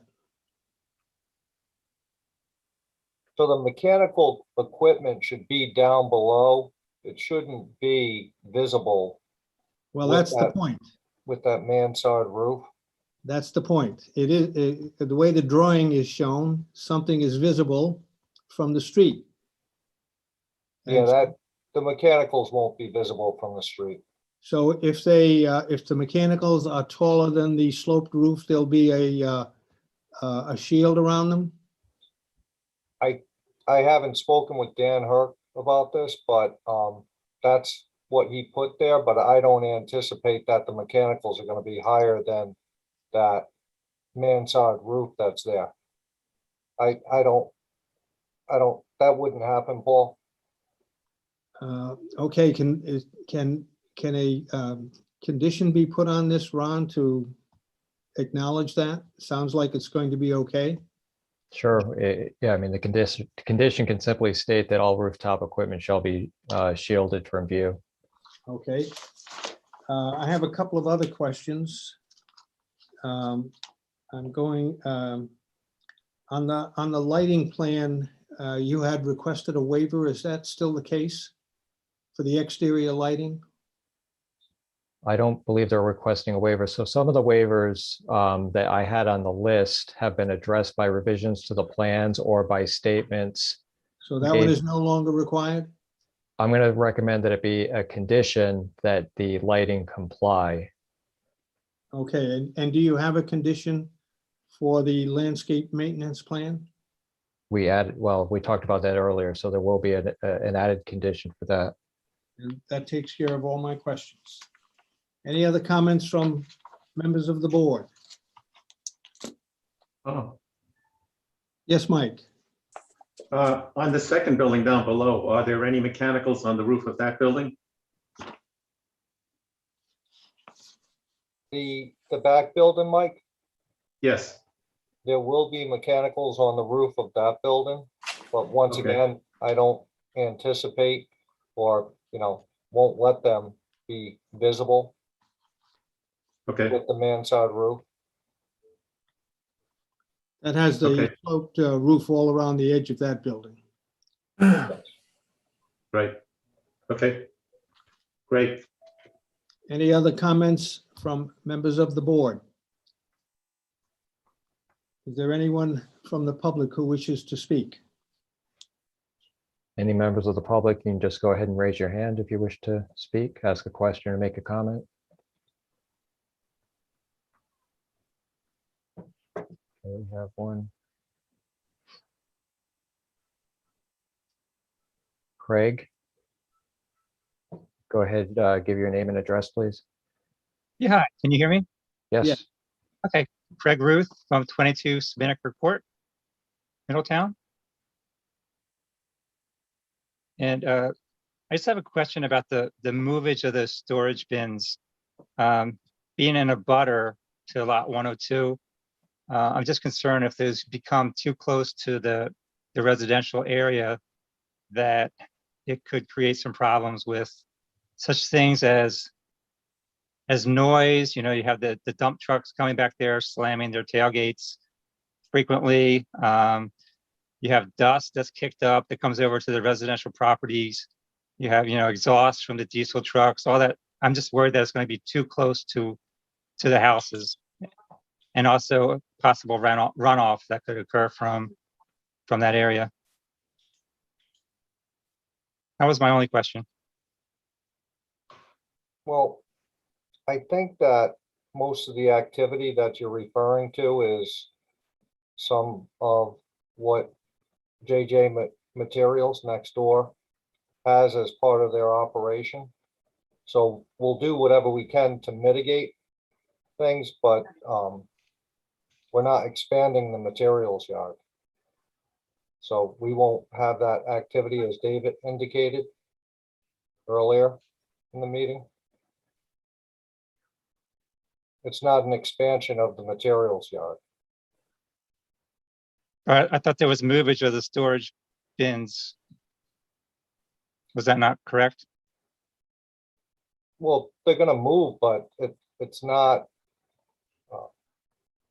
with heavy frequency that those move. They're used just as such storage bins, and so they generally get dropped and then they're down for a while, and there's not any noise really required, like tailgates banging or the back of dump trucks slamming when they get moved. They get slid off of a flatbed truck, so that noise doesn't really happen moving the storage containers. Okay, if that's the case.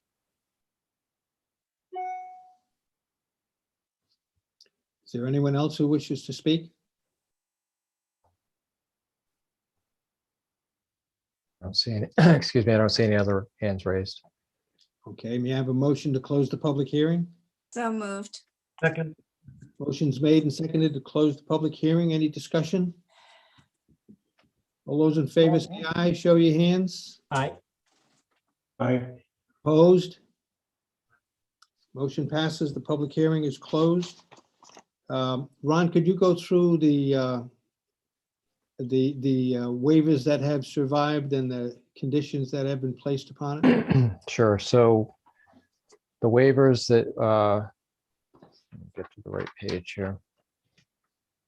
The waivers that we had talked about still being an issue are the use of synthetic exterior building materials. That would still require a waiver. And then that waiver for the not meeting the 20 feet of buffering due to the location of the stormwater facility at the rear of the property. So those are the only two waivers. Some of the waivers on this list I've recommended or will recommend be converted into conditions because the applicant has agreed to address these, but they're not yet reflected on the plans that we have because we didn't get the revised plans yet.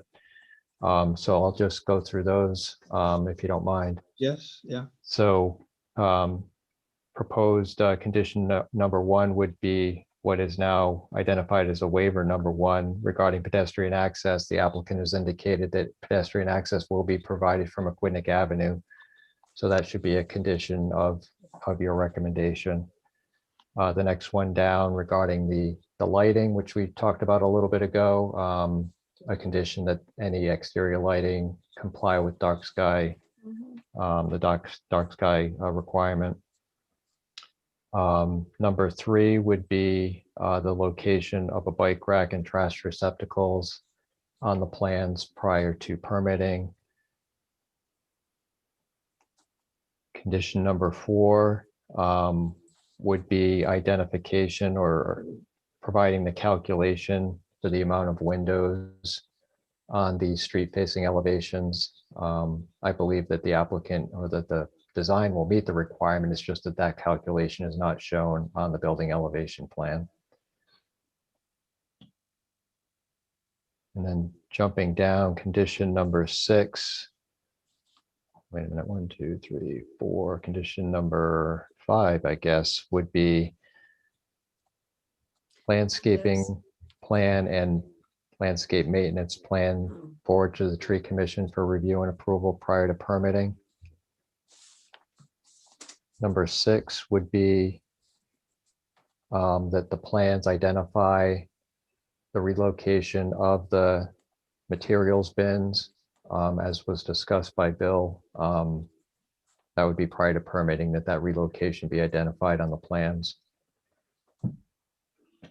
Condition number 7 would be a requirement that all rooftop equipment be shielded from public view. And then moving on, 3 more conditions. So we'd have a total of 10 conditions, would be those recommended on page 3 of my memo relative to the Zone 1 Watershed Protection District. Condition number 8 would be that the builder is required to comply with Stormwater Management Ordinance, Chapter 153, and Construction Site Runoff Control Ordinance, Chapter 151. Condition number 9 would be requirement for stormwater maintenance easement, which we talked about on a previous application, and that document be reviewed and approved by the town solicitor.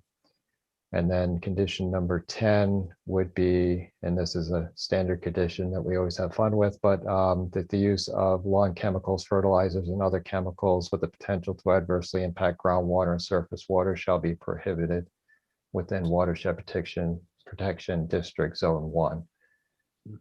So 2 waivers, 10 recommended conditions, and then of course the findings. 5 findings. Okay, so may I have a motion for a favorable recommendation for development plan review of the development plan review, subject to including the 2 waivers, 10 conditions, and 5 findings? I'll make that motion. Thank you Second, all. Was it seconded? me. BJ, thank you. Motion's made and seconded. Is there any discussion? All those in favor say aye. Show your hand. Aye. Opposed? Motion passes. Thank you. Thank you, guys. Thanks, Good luck, Sean. Sean. Thank you Dave, very much. Good luck. Thank you. Mike, thank you. Next item on the agenda is item 5D. Request of the town council for recommendation on the request of Peter Galipo, developer of the Saltwood Farm subdivision, to modify the open space conservation easement to allow reduction in the area of land subject to the easement. Ron, do we do these next 2 together or do we keep them separate? Keep them separate. They're 2 different issues. Okay, so we're looking at 5D. So Peter Galipo, I just let in, so he should be on. I'm here, Ron. See me and hear me? We can hear you, but we can't see you. Let's see, start video maybe. Let's see. There you go. Better. Yep. Okay, Mr. Galipo, the floor is yours. Good evening, Mr. Chairman and members of the board. My name is Peter Galipo. I live at 135 Bailey Avenue in Middletown. I'm a manager of Saltwood Farm Development LLC, which now owns the Saltwood Farm major 12-lot subdivision, of which 3 lots have been sold. I live in one of them. And the current proposal that I have is to reduce the total open space in the development by roughly a little under 10,000 square feet. That represents about 2.6% of the total open space. And there are 3 parcels of land at the fringes of the open space, which are proposed to be added to 3 of the lots. Roughly 70%, 7,000 square feet would be added to lot 1 on the south and west of the development, and about 3,000 square feet would be added to lots, proposed lots 2 and 3 in future phase 4. The lot 1 is the lot that's primarily involved with this. I used to own the land to the west of lot 1. I built a home there, and I lived in it for a while, and I sold it to the present owners. And we recently discovered by doing a lot line survey that there's a stone wall that crisscrosses that westerly lot line of lot 1. And so the property to the immediate west is 150 Paradise Avenue. It's owned by Jean McGeo. Her husband, Jack, passed away last year. And our property also enjoys a utility easement over 150 Paradise Avenue. We recently connected our water service and electric service via that easement. And we discovered that because of the stone wall that crisscrossed the property line, there was a sliver of land on my property where the McGeows had cut the grass. And in the rear of the property, there was a sliver of land where I cut grass on their property. So I have approached Mrs. McGeo through her stepson, Peter McGeo, about exchanging mutual leases regarding this this encroachment. And I haven't received a response, and I've been reluctant to push the issue. So the genesis of the current proposal was to add sufficient frontage to my lot, such that if I were to lose a little sliver of land in the front, along the front, the proposed frontage on Cross Country Avenue, that I would still have the minimum frontage for the lot. Even though I'm advised that the lot would remain buildable, even if we were to lose a sliver of land by adverse possession, I wanted to clean things up. And in the process, I decided to have a look overall at the development and see if there were any other areas of land that potentially I might tweak. The plan on display shows a shaded area. Actually, there's 2 parcels on lot 1. One is a 30 by 30 rectangle of land that would be transferred from the open space to add additional frontage for lot 1. The property in question with the stone wall encroachment is off to the left side of the screen along the westerly lot line. And if you can imagine the stone wall crisscrossing the property and crossing roughly where the utility easement is shown over 150, basically the middle of the lot line, you'll see the two triangles are created. And there's sort of reciprocal encroachments here. The expansion of you can see this is a flag lot where there's a 50-foot parcel land that goes back to an area that expands for the building envelope. And if we were to lose that sliver of land through an eminent adverse possession issue, we wanted to widen, recoup that 50-foot strip going back to the building envelope. And as this developed, I had an interested party in the land who had an L-shaped home that would require a larger building envelope. And I agreed to attempt to secure a larger building envelope to accommodate that customer. So there's a proposed 30-foot expansion of the area where the building would be located towards the rear. Over towards the cul-de-sac of Satchwitz Drive, towards the east, there's a couple of shaded areas. The larger one is a utility and access easement that's they're pre-existing, and we don't propose to do anything with that. It's simply shaded was shaded by the engineers. The land to be transferred under my proposed plan is a 10-foot wide sliver of land at the rear of proposed lots 2 and 3. which is future phase 4. And lot 3 is an irregular lot. And the building envelope would be enhanced by just a few more feet. I thought this was an opportunity to get everything done that I wanted to accomplish, rather than coming back at a later date with such a complex arrangement. The open space is presently owned by my company, myself as the owner of one of the lots, and 2 other property owners who own 3 lots. So at present, I control a 75% interest in the open space. My neighbors here are represented by Pat Hayes, and they signed off on the subdivision application. And if they weren't in support of this, they wouldn't eventually make the conveyance, sign the deeds of conveyance on these parcels of lots. So they're behind the plan. These parcels are relatively small, representing 2.6% of the total open space. When I designed the plan, I provided for approximately 39%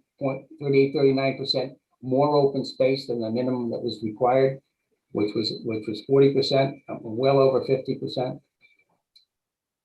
The excess open space over the minimum is about 100,000 square feet. And I'm looking to shift about 10,000 square feet through this administrative subdivision plan. I think one of the members of the board, or maybe multiple, may recall that I initially presented a conventional subdivision plan for this property around 2007. And I received master plan approval immediately for a 14-lot conventional subdivision, which would have had no open space. The night that the board voted to approve the master plan, I was asked to hold off on the conventional development and consider resubmitting under the conservation design subdivision that was contemplated at that time. And I agreed to do so, and I worked by reviewing proposed ordinances that would permit the conservation design development. And I worked with the, I think constructively, to provide comment on the rules and regulations that were ultimately adopted, and submitted the pioneering proposal for a conservation design subdivision in Middletown. It wasn't the first one to get approved, but it was the first one to be submitted. So I'm kind of in an impasse with my neighbor over this issue regarding the frontage. I wanted to avoid any legal action or conflict, and hence started down this path. And went a bit beyond that with respect to the other pieces of land to be transferred, but they're I would submit that they're relatively minor and at the fringes of the open space. And I think the loss would not adversely impact the intent or the functioning of the open space. But any transfer would necessitate approval by the town council on behalf of the town relative to releasing this 10,000 square feet from the conservation easement and the maintenance easement. Questions or comments from members of the planning board? Let me weigh in here, huh? Go ahead, Art.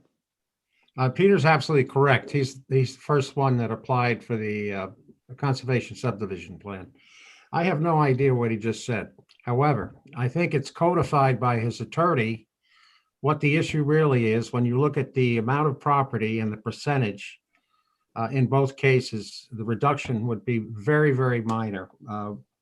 One would be 1.5%, and the other another small percentage. And I think that if I try to follow all the rest of the stuff with the stone wall and the easement, adverse possession, and God knows what else, a free car thrown in, I'm at a loss. But I think the issue for me is the percentage of open space that will be taken back to satisfy a lot of these particular legal challenges is minute when you look at the big picture. That's my opinion. Any other comments? Mike? Yeah, I also had trouble following the discussion, but it did seem like what he was asking for was a minimal adjustment, in some lot sizes there, when overall it wouldn't affect the overall size of the open spaces. If that's what you said, I think that's what you said. So. Well, I usually have David Marlin around to make a coherent presentation. So I apologize for my rambling explanation. And Mike, there would be a reduction in the size of the open space, but the open space would remain in compliance with the ordinance. So he would still have in excess of the minimum amount of open space that's required. Correct. Bill? Yeah, the only thing I'd say is, I mean, there is a little bit of confusion here, but it sounds to me, from what I could follow through Peter, and despite what Art says, I followed a little bit of it. And for whatever reason, our friendly town engineer has hung around. I'm not wondering if there's any due diligence that he's still here. He's waiting for the next, Okay, one. Warren, Yep. hold tight then. We'll have you on the next one. I'm good with this, to move it forward. Thank you. Dave Martland, did you want to add anything? No, I think, I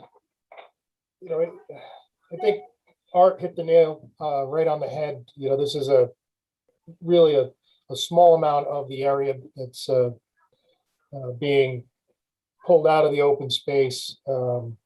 There is significantly more open space than is required under the ordinance, and it's almost de minimis. So I would leave it at that. Okay. Any other comments from planning board members? EJ? Yeah, I agree with everyone who commented on the stone walls.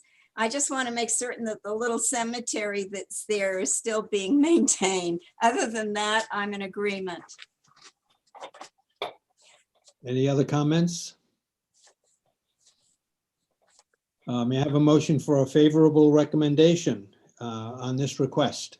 I'll make that, we provide a favorable recommendation to the town council on Mr. Galipo's proposition. Second. Motion's made and seconded. Any further discussion? All those in favor say aye. Show your hand. Aye. Aye. Opposed? The motion passes. Thank you very much. The next item is item 5E, request of Peter Galipo, developer of Saltwood Farm Subdivision, to modify the design of proposed improvements to Cross Country Lane, Phase 2 of the subdivision improvements, to provide 18 feet of pavement width rather than the 20 feet indicated on the approved plan. Mr. Galipo. Or is Warren going to speak? Mr. Chairman, I could tell you that we've had discussions with Mr. Hall and Bob Hanley from DPW regarding the potential advantage of having a narrower paved travelway because it would enhance the likelihood that the edge of pavement would not crumble due to traffic in an area where the pavement would be near the swales on the side of the road. Additionally, Mr. Hanley indicated that he'd prefer a narrower pavement in order to be able to plow it more efficiently in a shorter period of time. I invite Warren to weigh in on this. I'm certainly amenable to the travelway being reduced, the paved area, reduce the impervious area of the project, and I think would be more than adequate. The paved area in the rest of the development is actually 18 feet plus a berm on either side. This particular stretch of road was not designed for any berm, so at 18 feet, it would have the same travelway you'd be subtracting a 1 foot berm on either side. Warren, do you want to comment? Certainly, Mr. Chairman. So Peter's correct. We looked at the road as it's laid out now. It's just about ready to be paved. And at 18 feet, it's very close to the drainage swale. The drainage swale on that north side is tight up against a row of trees. So we wanted to preserve those trees as best as possible and also provide for the 18 foot, provide for a 20-foot width, I'm sorry. So originally it's planned for 20-foot wide pavement. Now we're proposing or asking to go down to 18, and as the road's constructed, there's 20 feet of gravel, it has the grid, it has the fabric. So it's ready for 20 feet of asphalt. But I think out of trying to save the trees on that north side and the drainage ditch on that north side, removing the 2 feet from the pavement is a good idea. It'll keep that edge from crumbling. And also, as Peter explained, it's easier to plow. It requires 2 passes with a plow truck rather than 3. I think that's all I have. Did you reach out to the fire department? Yes, we have. The fire department is comfortable with the 18 feet, knowing that they have 20 feet of gravel underneath with the grid. Yes. Okay. Comments from the planning board? Bill? Yes, so thank you, Warren. So, it wasn't that long ago that we had a subdivision that argued over 18 feet is sufficient, and the fire department said no. And I know things are different, but, I don't want to pigeonhole us here to doing this. I would prefer to get something from the fire department in writing telling us, in this particular instance, for the reasons why, as stated. I'd feel better knowing that because, I know our petitions are all different. We look at them, face value. But, it wasn't that long ago that we all needed to have a fair amount of discussion about the width of a road, an existing road. I know, and here's a brand new road about ready to get paved. I understand the reason why, and I support it. But I'd prefer to cover ourselves a bit and get something in writing from the fire department that indicates the reason why they're supporting it. Bill, late in the day, I get an email forwarded to me by Warren from the fire marshal, Mr. Homer, indicating that they are supportive of the request and indicating, as Warren just suggested, as long as there's 20 feet of that compacted gravel, that they're good with it. That's good. Thank you, Ron, for letting me know. Thank you. You're welcome.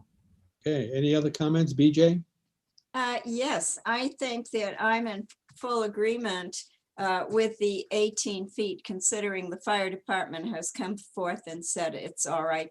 And I certainly am 100% behind saving those trees. Me too. Other comments? May I have a motion for a favorable? Well, this would be an approval. I think maybe Peter could chime in on what the proper motion might be in this case. Yeah, so just 2 things also, and I had sent Ron an email just because there was some reference to DPW and plowing this road. As I understand it, and maybe Warren or someone else can correct me if I'm not right on this, but Cross Country Lane is considered to be a private road, or essentially a private driftway. And I didn't say anything in this approval for this subdivision indicating that this was going to be a town road, that this was essentially going to be a paved driveway for a couple of the lots in the subdivision. And there wasn't anything indicating, and I don't think the town has a plan to maintain and or plow this road. So that's, I just want to make sure that there's not a misunderstanding with regard to that. But number 2, with regard to the approval of it, it would be a motion to approve the request by Mr. Galipo to reduce the the paved surface of the road from 20 feet to 18 feet. And then I think with the condition, as mentioned by Warren and requested by the fire department, that the gravel base of the road be maintained at 20 feet, if I stated that correctly, Warren. I believe you did. Thank you, Peter. Okay, thank you, Peter. May I have that motion? So moved. Thank you, Second. Bill. And thank you, BJ. Motion's made and seconded to grant the request of Mr. Galipo to reduce the width to 18 feet so long as the 20-foot gravel base is maintained. Any further discussion? All those in favor say aye and show your hand. Aye. Aye. Opposed? The motion passes. Thank you all very much. Thank you. Warren, are you done now with us? Are we done? You don't want to hang around for the rest of the meeting? I'm done. Thank you. Thanks for coming, Thank you all Warren. very much. And thank you, Warren. Thank you. You're always welcome to stay, Warren. Absolutely. Next item on the agenda is item 5G. Discuss the process for addressing comprehensive plan, future land use plan amendments recently referred back to the planning board by the town council for additional review. Ron, do you want to, or Peter, give some background? Has to do with some crazy zoning. Well, do you want to go, Peter?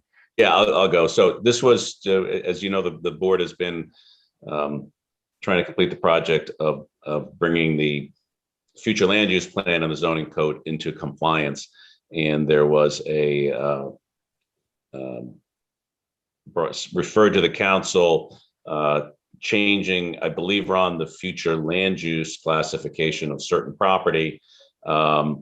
It had been in front of the board, I think, for a public hearing. My recollection is that no one appeared at the public hearing to comment on it. When it went to the town council, a number of people in the neighborhood that would be affected saw it, contacted the council, expressed concerns about it. And since there had not been I guess a great deal or any public input at the planning board level, the council referred it back so that the planning board could review the matter again with the benefit of the input from the public in that particular area before going back to the town. Ron, if I remember correctly, when we started this exercise, the question was, do we propose modifying the future land use map, or do we propose modifying zoning? And in most cases, as I believe the work that the planning department did, it was to approach it by changing the land use map.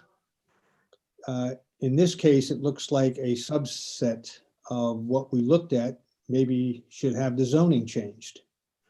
Well, that's an interesting, this is an interesting situation, because I think that we did discuss what's being recommended by the property owners way back when we had this public hearing of possibly changing both the zoning and the future land use plan. Yeah. So I think that might be something the board should consider. And I guess, the reason this is on the agenda tonight is to just discuss what the process is going to be to get this back to the town council. And Peter can certainly weigh in, but I think my thought would be is that we hold another public hearing for that particular area, which if we're talking about Tony Lynn Terrace, the property owners would be notified, it would be advertised and all of that good stuff, and let the property owners address the board, have the board discuss the options. And if it ends up being that both, the recommendation is to change both zoning and the future land use plan to that medium density designation reflecting what's on the ground today, then so be it. I guess my question to Peter too is, aside from the Tony Lynn Terrace area, the council forwarded basically the whole raft of hundreds of parcels that we sent to them back to the planning board.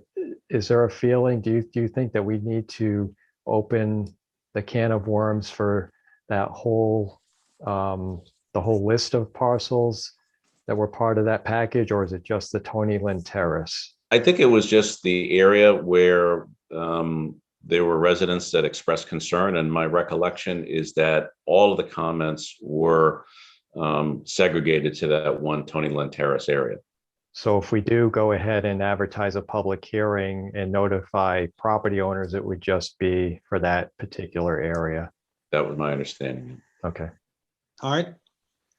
I'll tell you what, I watched this folly on the council, and I heard Councillor Flynn, an expert from the planning board, talk about, well, zoning will have to bring the complaint into compliance. And I said, she doesn't look like Anthony Viveros, but she sure talks like him.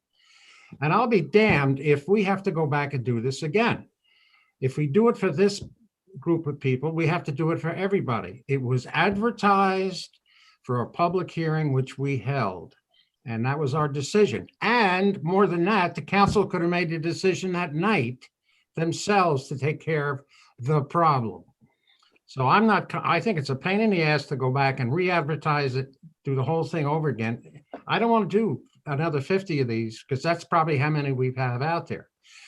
And the complaint is very complete in what it had to say, and our staff in the planning office worked their butts off to put this stuff together. And we're doing this, what I call the stupid drill. Now send it back to the planning board, they'll fix it, and then it'll be okay for us. So there's two solutions. We can do the other way and go back and do it again, or we can suggest to the council that they have in their awesome powers the ability to make a decision themselves on that particular issue. I think I'm correct on that, Mr. Regan, right? I'm going to reserve comment on that at this time. If we decide to just look at the, what is it, Tony Lynn Terrace, is that the name? Right. Can the rest of those, the rest of the work that was done be sent back to the town council right away? I would, since they sent it back to you as a package, I would send it all back to them as that same package. Otherwise, it's going to get confusing. And Paul, why don't I do this as well? I mean, my recollection is, once again, it was the folks in that area that were concerned, and there were no other concerns addressed for any of the other areas that were sent to the council. But, so I think that's the way you would go, is just to hold a public hearing and notify the folks in that particular area. In the meantime, I'm happy to reach out to the town administrator and the council vice president, just to make sure that my understanding on that is correct. And if it's not correct, I will notify Ron immediately, and we can go to plan B. Okay, is that course of action okay with everyone, except for maybe Art? I'm not comfortable. Yeah, it has to be. I mean, I'm as frustrated as Art is. I watched that also, and it was frustrating. And we, the planning board, like you said, Art, planning board has done, the staff has done tremendous work.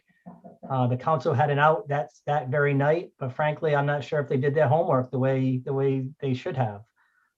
It's frustrating, but I think we're stuck with this. I think, we put this forward a long time ago, like some of the other projects that we've been working on, and not to all of the fault of the council. COVID has not helped the matter, but it is what it is. I'm not happy about it, but I feel your pain as well, and we're going to have to suck it up, I think, this time and do it all over again. Other comments? Well, I share the same frustration that is being expressed, but I say let's just deal with Tony Lynn Terrace and get this done and move on.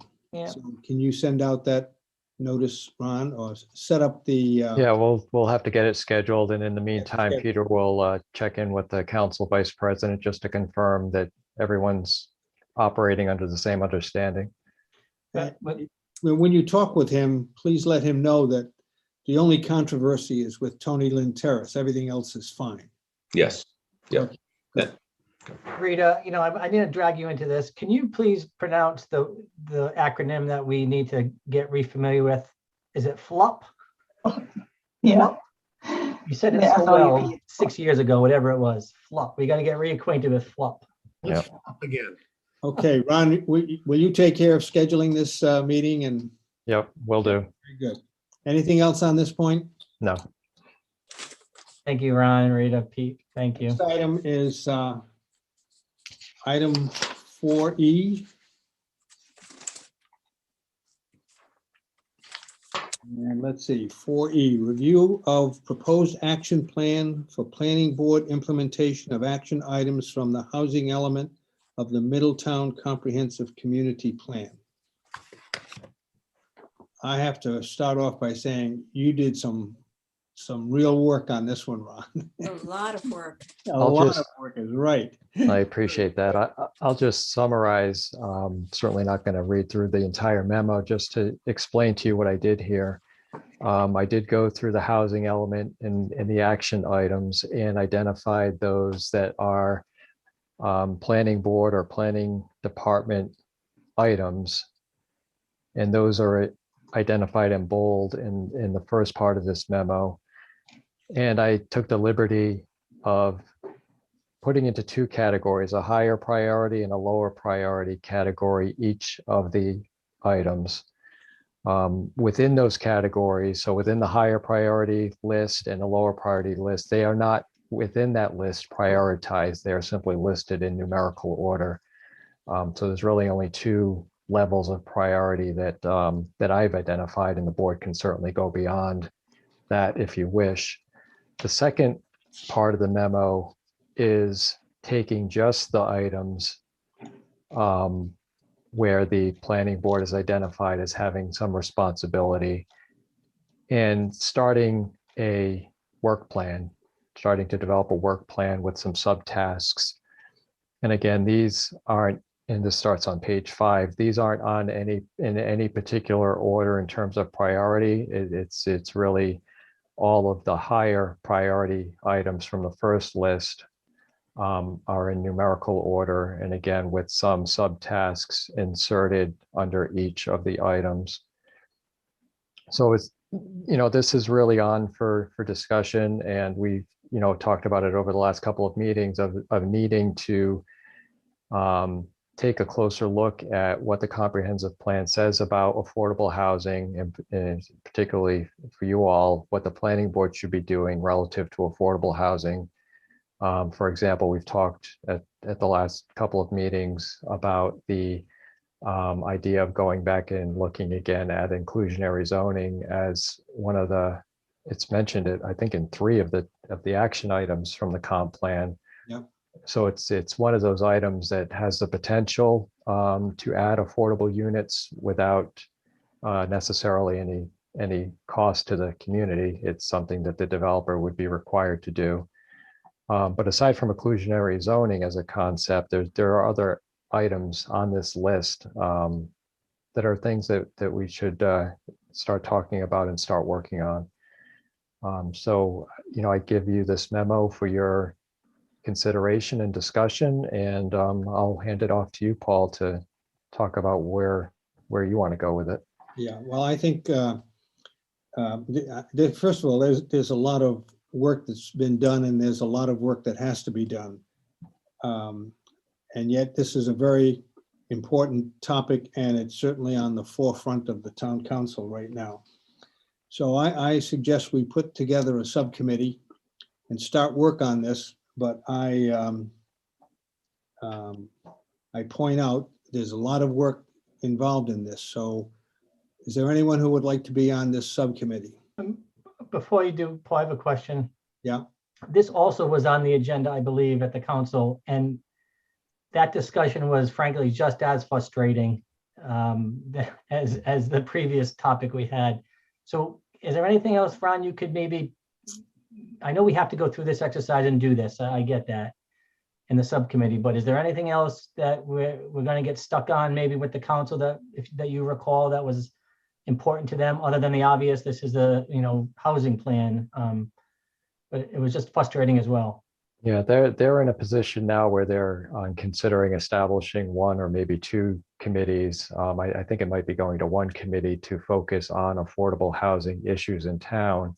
And that's actually one of the action items in the comprehensive plan, is the establishment of an affordable housing committee. So I think, we're kind of on parallel tracks. If the council does go ahead and establish that committee, I would expect that that committee could work closely with the planning board on several of the items from the comprehensive plan. Arthur, One of the things I agree on affordable housing completely, but I think the collective we, the council, we're going at it the wrong way. This council seems focused on senior affordable housing, and I think the affordable housing issue has three groups: economically eligible, workforce, and seniors. We need an omnibus approach to affordable housing. We can't just pick out old people and say, hey, this is great, you can get it. For example, if the council had approved the development of the West Main Road project and they built a mixed-use place there that had affordable housing, who would get it and why? We haven't come to grips with that. So my thing is, you got to start with the big picture and whittle down into the other thing. And I'm not adverse to being on a committee, but I think I've got to find out we're going to waste our time. That's what I'm concerned about. That's where I was going. That's kind of where I have two trains going down parallel tracks, maybe getting to the same thing. And I've got to tell you, after looking at a couple of comp plans and the affordable housing challenge, the only way we're going to get around it is have to have zoning relief in areas of the town that traditionally don't support that kind of building, maybe R30 or R40, because there's nothing left on the other side of town, and nobody seems to want to buy that intensification. So, yeah, it's worthwhile looking at it, but I keep thinking, well, we're spinning our wheels. We're not looking at the whole thing, and if the town council's doing something and we're doing something, we really got to work together on this. That's my point. Well, it might be. would you like to chair this subcommittee? Well, I don't know. I'm happy to do it, I guess, but I need to find out what we're going to do that's going to be different than what is the council doing and what are we doing? Ron, were you just going to suggest something? Yeah, well, given the concerns that Art and Bill have raised, and knowing that the council's in a process right now regarding the committee or committees, it might not be a bad idea to wait to see if that actually happens, if the committee. Peter, maybe you can chime in as to where the council is thinking on this. The last I heard is that the thought was perhaps just a single affordable housing committee. And if that's going to be established in the relative near term, we can hold off on bringing the subcommittee into the process. Yeah, I don't think you want to work across purposes. My sense is that during the discussion with regard to senior affordable housing, there was argument that there needed to be a broader approach across the town, not just for senior housing, but for workforce housing and affordable housing for non-seniors. So I think was the idea of putting this committee together. And so, yeah, I think it might make sense to see if that happens. I expect that will probably, if it does, it'll happen in the relative short term. See exactly what the charge of that committee is. They may come up with ideas that are then brought to the planning board for consideration, whether it's, as Art said, and I agree, that there need to be, at least as far as workforce housing, there need to be changes in density allowances for multifamily housing to make those sorts of things viable. But I think it's not a bad idea to wait and see the action that the council takes, so then you can work in a complementary manner as opposed to in a competing manner. I like that. I've got another idea. Go ahead, Art. If the council's going to put together a committee, why don't we have two people from the planning board sit on it? We're You probably make that suggestion to them, Peter? That is a great suggestion. Yeah. Since it's on your plate, and I will be happy to make that suggestion to the folks that are considering that. We have a better working knowledge of the comp plan, and we've faced this issue before every time we do it. And I think we can bring some information and knowledge to it that might help as we get through this problem, which I agree, we've got to get to it finally instead of stop talking about it. I think it's a great idea. I like that idea too, Art. But Ron, I'm assuming because the purview is there are some planning board items, there are council items, and there are council and planning items. So I'm assuming you're involved in all of the above. I will be involved in all of it, yes. And so I think that's a better idea is if they're going to go that route, we'll suggest a couple of members from the planning board on that committee, if that's the way they go. I think that's the most effective pathway to get it done. I think that's a great suggestion, Art. Very good. Is there anything else we need to talk about on this topic? We will either have two members on their committee or they will probably pass it back to the planning board to do something with it. Okay, anything else on this topic? Yeah, Paul, and then we can ask for two members of the council to sit on our committee. Let's go back and forth. Ho, ho. Okay, the next item are the project updates. And Ron put two documents into your package, and I guess I would just like to tell you that these two documents were sent up to the town council in response to a request that they made to update them on the status of both the projects that we had in front of us, as well as the list of prioritized projects that the town council sent to us way back when. And in response to that request, Ron and I put these two documents together and sent them forward to the town council. I don't have any comments other than that. Does anyone have any questions or comments? Well, I would just note that the outcome of that discussion at the town council was that was the reason for the scheduling of this special meeting, the joint meeting that we'll now have between the planning board and the council on April 28th. So specifically the document related to the comprehensive plan implementation items, and then also the build out study recommendations. Those two documents will be the main areas of conversation during that joint meeting with the town council. And these are great documents, Ron and Rita. I know you put them together. It's really helpful to me, and I know it is to our residents, and it should be to the council as well. The good work we're doing and you are doing, and going forward what we plan on doing. But it's good reference stuff, and it's showing that we're doing what we need to do. It's good stuff. I appreciate the effort. Any other comments? I just have one, which I think I've heard at least one member of the town council talk about the poor, overworked planning board. And my thought was, we're definitely not overworked, but we are overlooked. And I think that has got to change. And it's certainly one of the things I want to bring up when we have our little discussion with the town council is I think it's incumbent for them to keep the planning board advised of their decisions that are both positive and negative. And as I said earlier tonight, if they have something they don't support, please let us know about it. Maybe it's fixable, maybe it's not, but I wander around here and I hear that the council voted against X, Y, and Z. Well, why'd they do that? Well, I don't know, and we need feedback. And I think in both ways, in a positive way and a negative way. I think that's a part of teamwork. And I hope that'll be something they take up and start to do.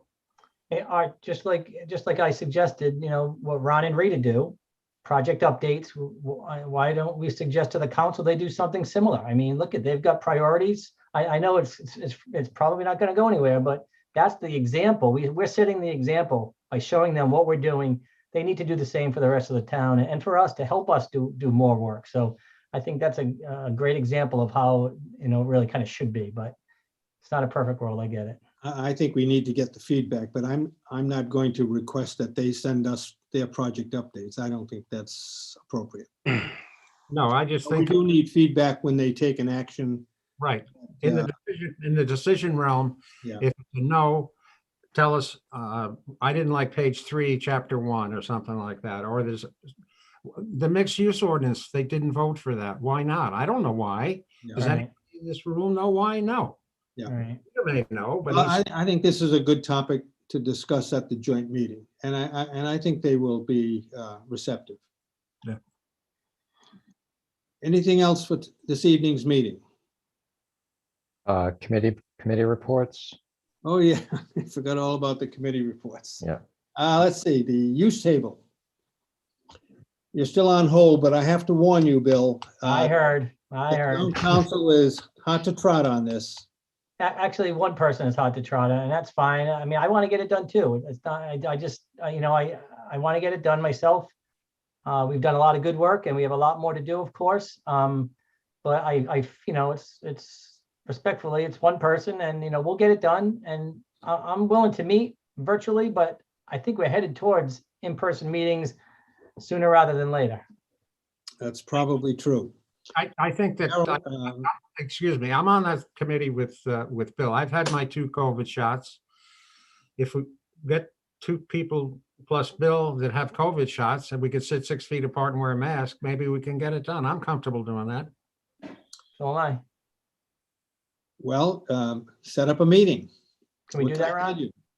We can certainly do that. The question is, can the public attend in person? And I think we'd still be having to have a Zoom meeting, even though you as committee members might be sitting in the same room together, we would still have to have it on Zoom and available to the public through Zoom.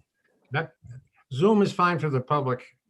The real people want to sit together and do it. How about this? Before we go that route, Ron, That's what we're doing with the town council right now. The council is meeting in council chambers and Zooming for the public, so.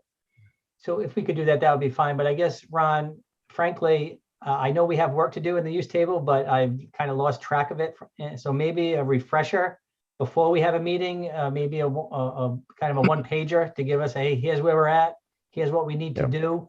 I'd be more inclined to want to do a Zoom meeting if I kind of had a focus on, all right, it's in front of me. I hate to do that to you, but I forgot.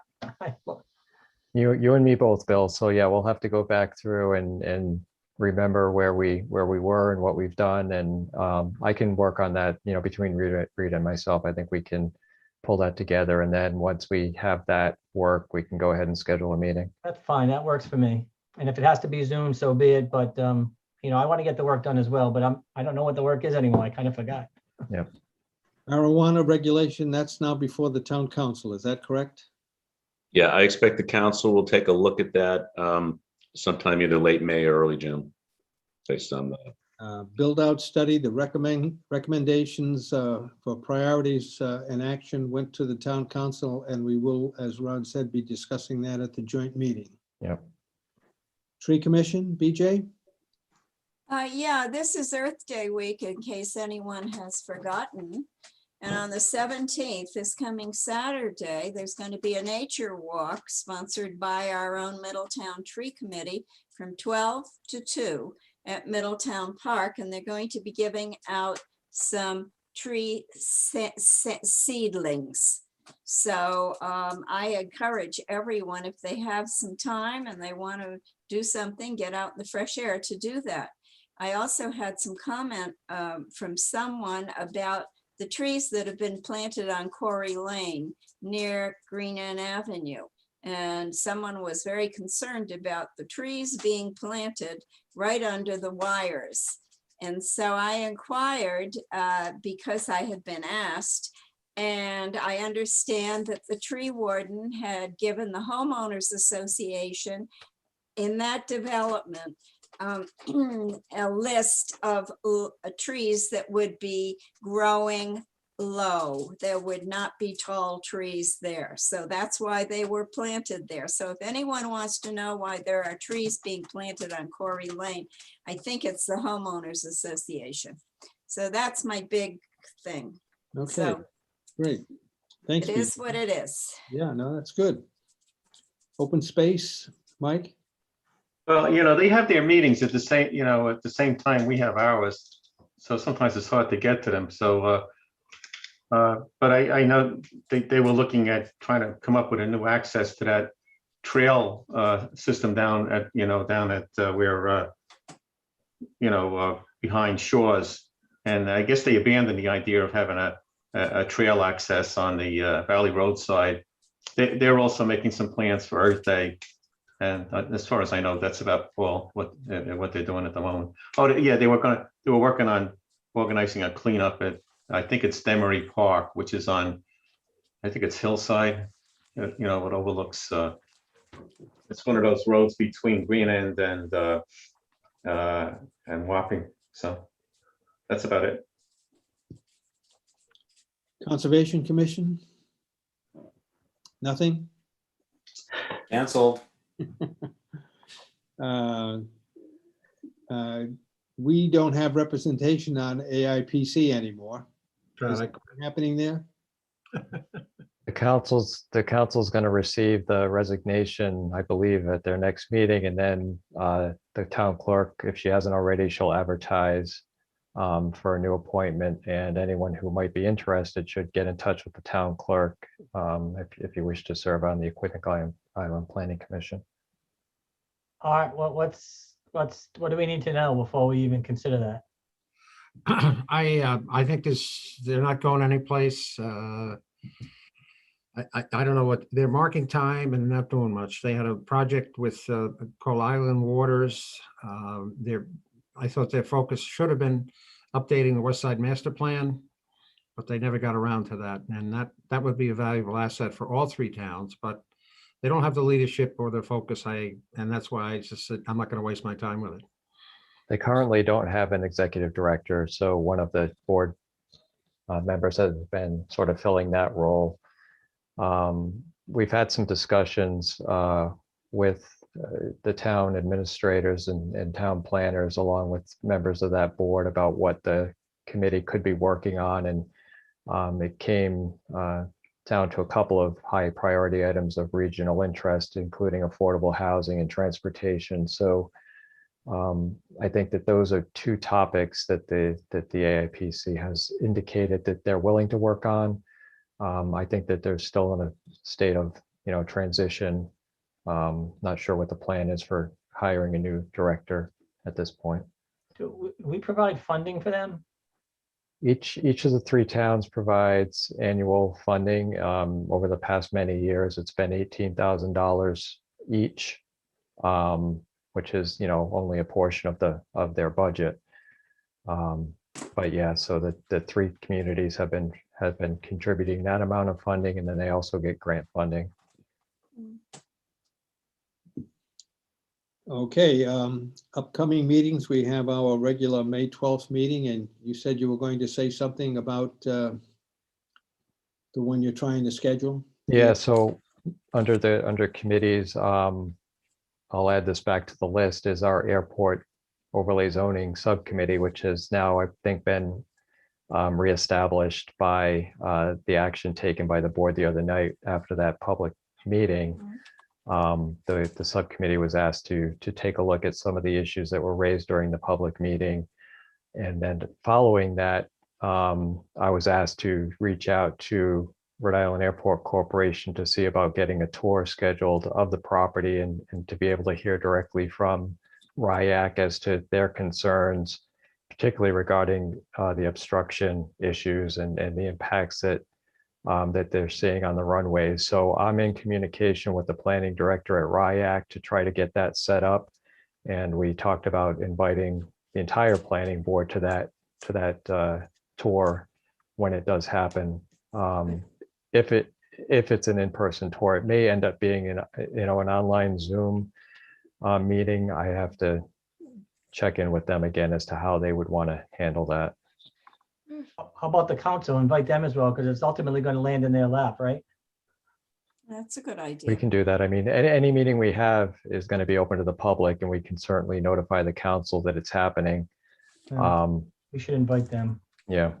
And again, because of one of the issues is, you're talking about touring, the airport, state property, and there may be concerns about public access to the property. So I've floated the idea that if that's an issue for RIAC, having, a big group of people on the property, that we could also consider having it online and having RIAC staff present photos and maps and be able to talk with you all about the issues that they've run into and have us all better understand what their concerns are. Maybe they could use a drone.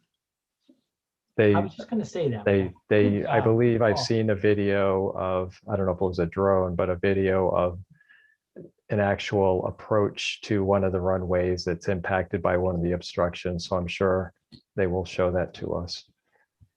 Oh, but I really think the council is key because again, stuff that we do with this ordinance is gonna land in their lap and they're ultimately gonna vote. And then the question goes, oh, we didn't know about that and we didn't know about that. And, you know, then it's back in our lap again. So. Yeah. That's at Yeah, least- once it's scheduled, I'll certainly let them know. Ron, this is in your lap right now, then you're talking to everybody. to And set- yeah, Joe's the chairman, so we're working together to get that set up. Okay, very good. Very good. Yes, Mike. So there is the other side of the issue, and that's the what the state is doing as well. They're considering legislation right now to address some of the obstruction issues in the runway. So I suppose when it comes down to existing obstructions and so forth, I'm assuming that the state agency will be the one that will take the lead on that. And if there's anything related to obtaining easements or, cutting down trees or whatever it is, that would be their responsibility. So, but I don't know, I guess the legislation has to pass in order for that to happen. So there's a bill in both the House and the Senate, and it's whether it gets voted on or not this year, I don't know. So we'll see. Oh, and we were also talking to Chris about looking into, what if we don't comply? What if we just kind of let it ride? And I'm curious, that's always an option, right? Yeah. I'm curious what he comes back with, what did he find? Yeah. What are the ramifications if we just do nothing? Yeah. Ultimately, it'd be the council that does that, and Pete, you'll be advising them. Jay, did you have a question? Yeah, I was wondering what Westerly was doing. Anybody? What do you mean? What are they doing? Well, no, weren't Well, they because they're they the only have one that's Westerly. passed something. Yeah, they Pardon? have an ordinance in place, and that's Oh, what they we're. do. That's what I was yeah. wondering. Yeah, that's what we use to help draft what All we right. have. Yeah. But does that make the what the state wants in compliance? Is it in compliance with what the state wants, with what we are going to be doing?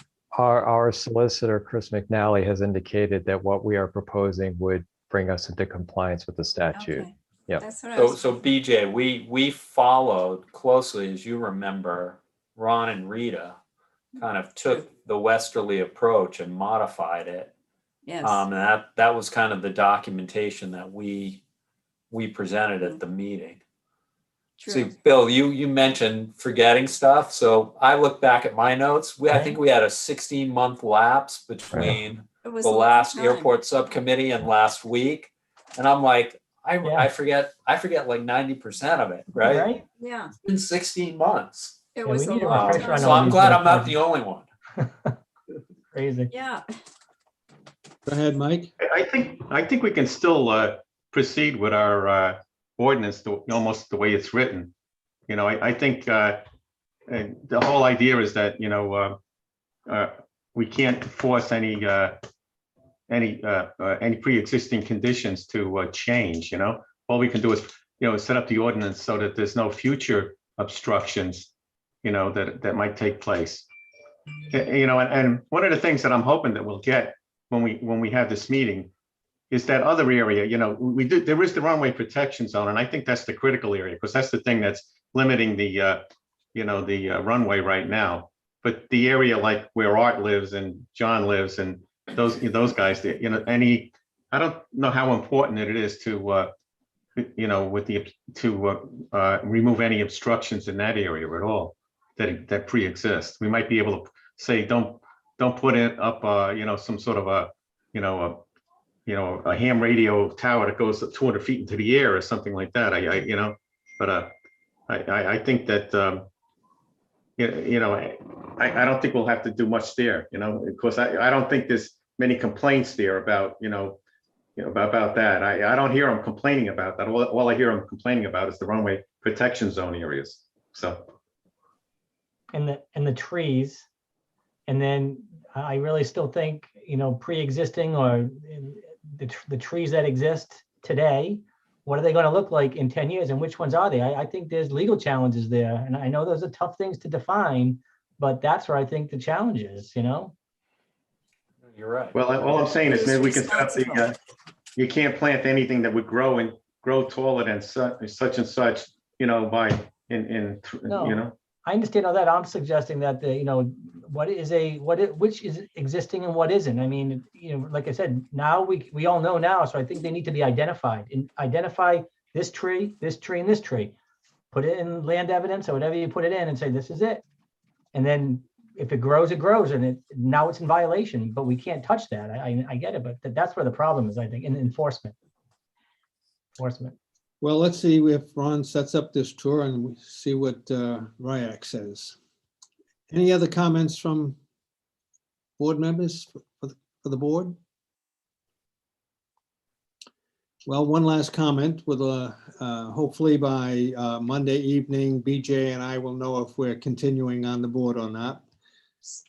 It's really interesting, the comments that I'm getting, what's happening and what's going on, but I just stay away from that. Anyway. You both have my votes.